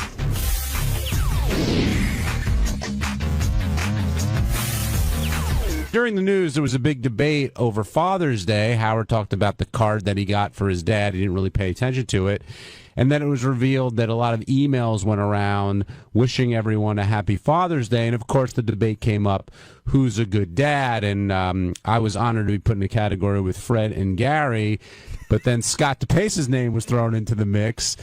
And I guess such bullshit. Who makes these people the judge? They're not at my house. They don't know what a great dad I am. Well, are you saying you're a great dad? Or are you saying Fred, Gary, and I aren't great dads? I'm just saying the fact that someone can quantify the fact that you're a better dad than I, and they don't know either of our situations at home. What makes so it's a ridiculous opinion. What do you think makes a good dad? I think someone who spends time with their kids, someone who, their kids obviously enjoy spending time with, someone who teaches their kids right from wrong, someone who, is there for their kids. So do you believe that Fred and Gary and I do that? I would have no idea. I'm asking what you think, based on we've known each other for a long time. Yeah, I think you do, yeah. Except Gary probably gives them all those liberal opinions, but besides that. So you missed the whole conversation, right? You came into it kind of late when your name was put out there. Yeah. You didn't miss much, really. Fred sent an email to Gary and I, and we were emailing each other over Father's Day. Sort of wishing. Queer. Well, why is it queer for Fred to send an email like that? Let's all congratulate each other on being dads. I mean, I don't know. Are you upset that you weren't part of the email? No. And I saw the one that Doug 𝗛𝗿𝗱 sent? Doug 𝗛𝗿𝗱 put up, like, congrats to all those dads out there. It's like, shut up. Just fucking go away, Benji, I mean, you're not a dad, but what did you think of that? Did you think those emails were odd when they came in? I said the same thing Scott did. It struck me as kind of effeminate. But, I mean, listen, if people feel that, it's nice that you guys have your little, thing. We're not the first ones who have ever done this. I mean, there's been billions and trillions of dads out there, I think right? the sentiment is nice, but for a guy to tell another guy, like to my dad, I definitely say Happy Father's Day, and I love him and express that. But to a guy to say to another guy, the sentiment is nice, but it definitely seems kind of effeminate. I think it's just saying, I think you're a good dad, and I'm a good dad too, basically. That's. Here's a. Would you do that to anyone? What, I responded to Fred's email? But sure. would you instigate something like that? Would I send an email like that? Yeah. No, I wouldn't. I wouldn't. I was happy to be a part of it, but no, I wouldn't send that out. What were you going to say, Scott? A weird Father's Day question. So someone I know had one son who died, and I was leaving the golf course, and he said, "Hey, have a happy Father's Day." Do I say you too, or how do I? I hope you're having a great Father's Day. And did you know his son? I didn't, but I've heard all about him. And I'm sure you miss your son, and I'm sure it's a tough. But day is he still a father? I would have handled it with you too. Yeah, I would have said you too. Yeah, because you too. Okay. If heaven forbid, a child passes away, you remain their parent until you pass away. You go, Happy Father's Day. Oops, forgot. Sorry. I was like, what did you do? I just said Oh, thanks. You didn't wish him a happy Father's Day? He still has a kid living? No, they're all gone. Well, chances are he has a father as well, so you're covered. He's someone's son, right? Well, that's not. You don't say Happy Father's Day because you're someone's son. I'm saying it could have worked for you either way if you got called on it for some reason. But yeah, I think you say you too there. No. You definitely remember the son and that he lost his son or daughter at that point. Are you enjoying coaching? I love it. I mean, I must be loving it because I've done this spring. I did a spring travel team. I did my son's rec team, and then I did my younger son's rec team. Is it hard? And now I'm doing summer travel. Is it hard to play everyone equally? Don't you want to go for the win? Oh God, yeah, absolutely. It's really tough making that lineup each week. And I found towards the end of the season, I started just sticking to my guns a little more and putting the guys that deserve to play certain places there. And how old is the team? What grade? They're 3rd, 4th, and 5th grade. How did how did the parents feel, more importantly, when you started going for the wins and kind of sitting some of the kids? I didn't hear any complaints. I think, we just had the team party. A number of them were there, and, everyone seemed to have a good time. David in Iowa, you're on the wrap-up show. Hey, David. Hey, hello. Hey, I was calling on the Father's Day thing. I have buddies of mine that have been friends for, years, and I think it'd be more effeminate, as you guys are saying, to avoid the subject. on Father's Day, when the day is set aside for, you know, people who are fathers, then to wish them Happy Father's Day. Saying fuck it and it doesn't exist is, I don't know, more emasculine than being a man and wishing a good friend of yours Happy Father's Day. I would wish a good friend of mine Happy Father's Day if I saw him. You know, I'd say, like, I saw a lot of dads, everyone says Happy Father's Day. Yeah. And Fred going out of his way, I really do feel was different because me, him, and John have a relationship on that level. But I think it's weird when, like, Sal's the king of this, and I'm surprised he didn't do this yesterday. Almost every holiday, Sal sends out a disingenuous mass text about Happy Mother's Day, may all your mothers be the greatest day, or Happy Father's Day, or Happy Flag Day, or Merry But Christmas. it's written in that Sal vernacular, almost like a greeting card. Like, you know what Sal's trying to do. And I got about a half a dozen friends who do that. Like, I got a buddy of mine who wished me Happy Father's Day yesterday via text, and I'm pretty sure he only sent it to me. But there's a lot of people who send out everyone in their book, and to me, that completely dilutes it. Yeah, it's just weird taking the time to type it out and doing all that stuff. I mean, if you see someone, that's one thing, but yeah, but also to say Happy Father's Day. Maybe you say, I hope you're having a good Father's Day. Well, that's what I got. Yeah, but to say Happy Father's Day to, but I don't. There's nothing wrong with that. I think it is. Why? It just strikes me as a little too soft. Should I have an unhappy Father's Day? No, but to say to another man, Happy Father's Day. Do you guys think Howard is offended when he's not included in, like, sort of the who's a good dad conversations that we have? Fred fell into that weird abyss that can happen on the show where you just don't see it coming. Because Howard goes, oh, my God, Doug emailed me, and I don't want to be bothered with that. And then Fred goes, yeah, I sent one to John and Gary. Well, why didn't you include me? And Fred goes, well, you already said you're annoyed. He goes, yeah, but you didn't know that yet. No, but I think Fred went through it. It's like it's that thing that, like, Howard's like, well, why does anyone sit next to me? Because, like, you probably would, you might enjoy him, you might like him, but you know there's a big risk that he's gonna next day on the air yell at you for sitting next to him. I almost emailed Howard a couple of times yesterday to say, hope you're having a good Father's Day, and I felt that he would be annoyed by it. You know him at this point. Yeah. Now joining us on Wrap Up Show is the other nominee for Dad of the Year, or Best Dad of the Show. I don't know about that. Fred Norris. Fred, when you guys have definitely cinched that up. Well, I'm merely an also-ran. That's not true. That's not true. You're being humble. You really I'm are the best dad. Stop it. What are you not the best at? That's right. But what you were telling a story during the break about, just tell real bit about the game ball, because, you know. There's a game ball you give out to whatever player did a great play or whatever during the game. So I feel really bad about this, but I had all the kids lined up afterwards, and I go, and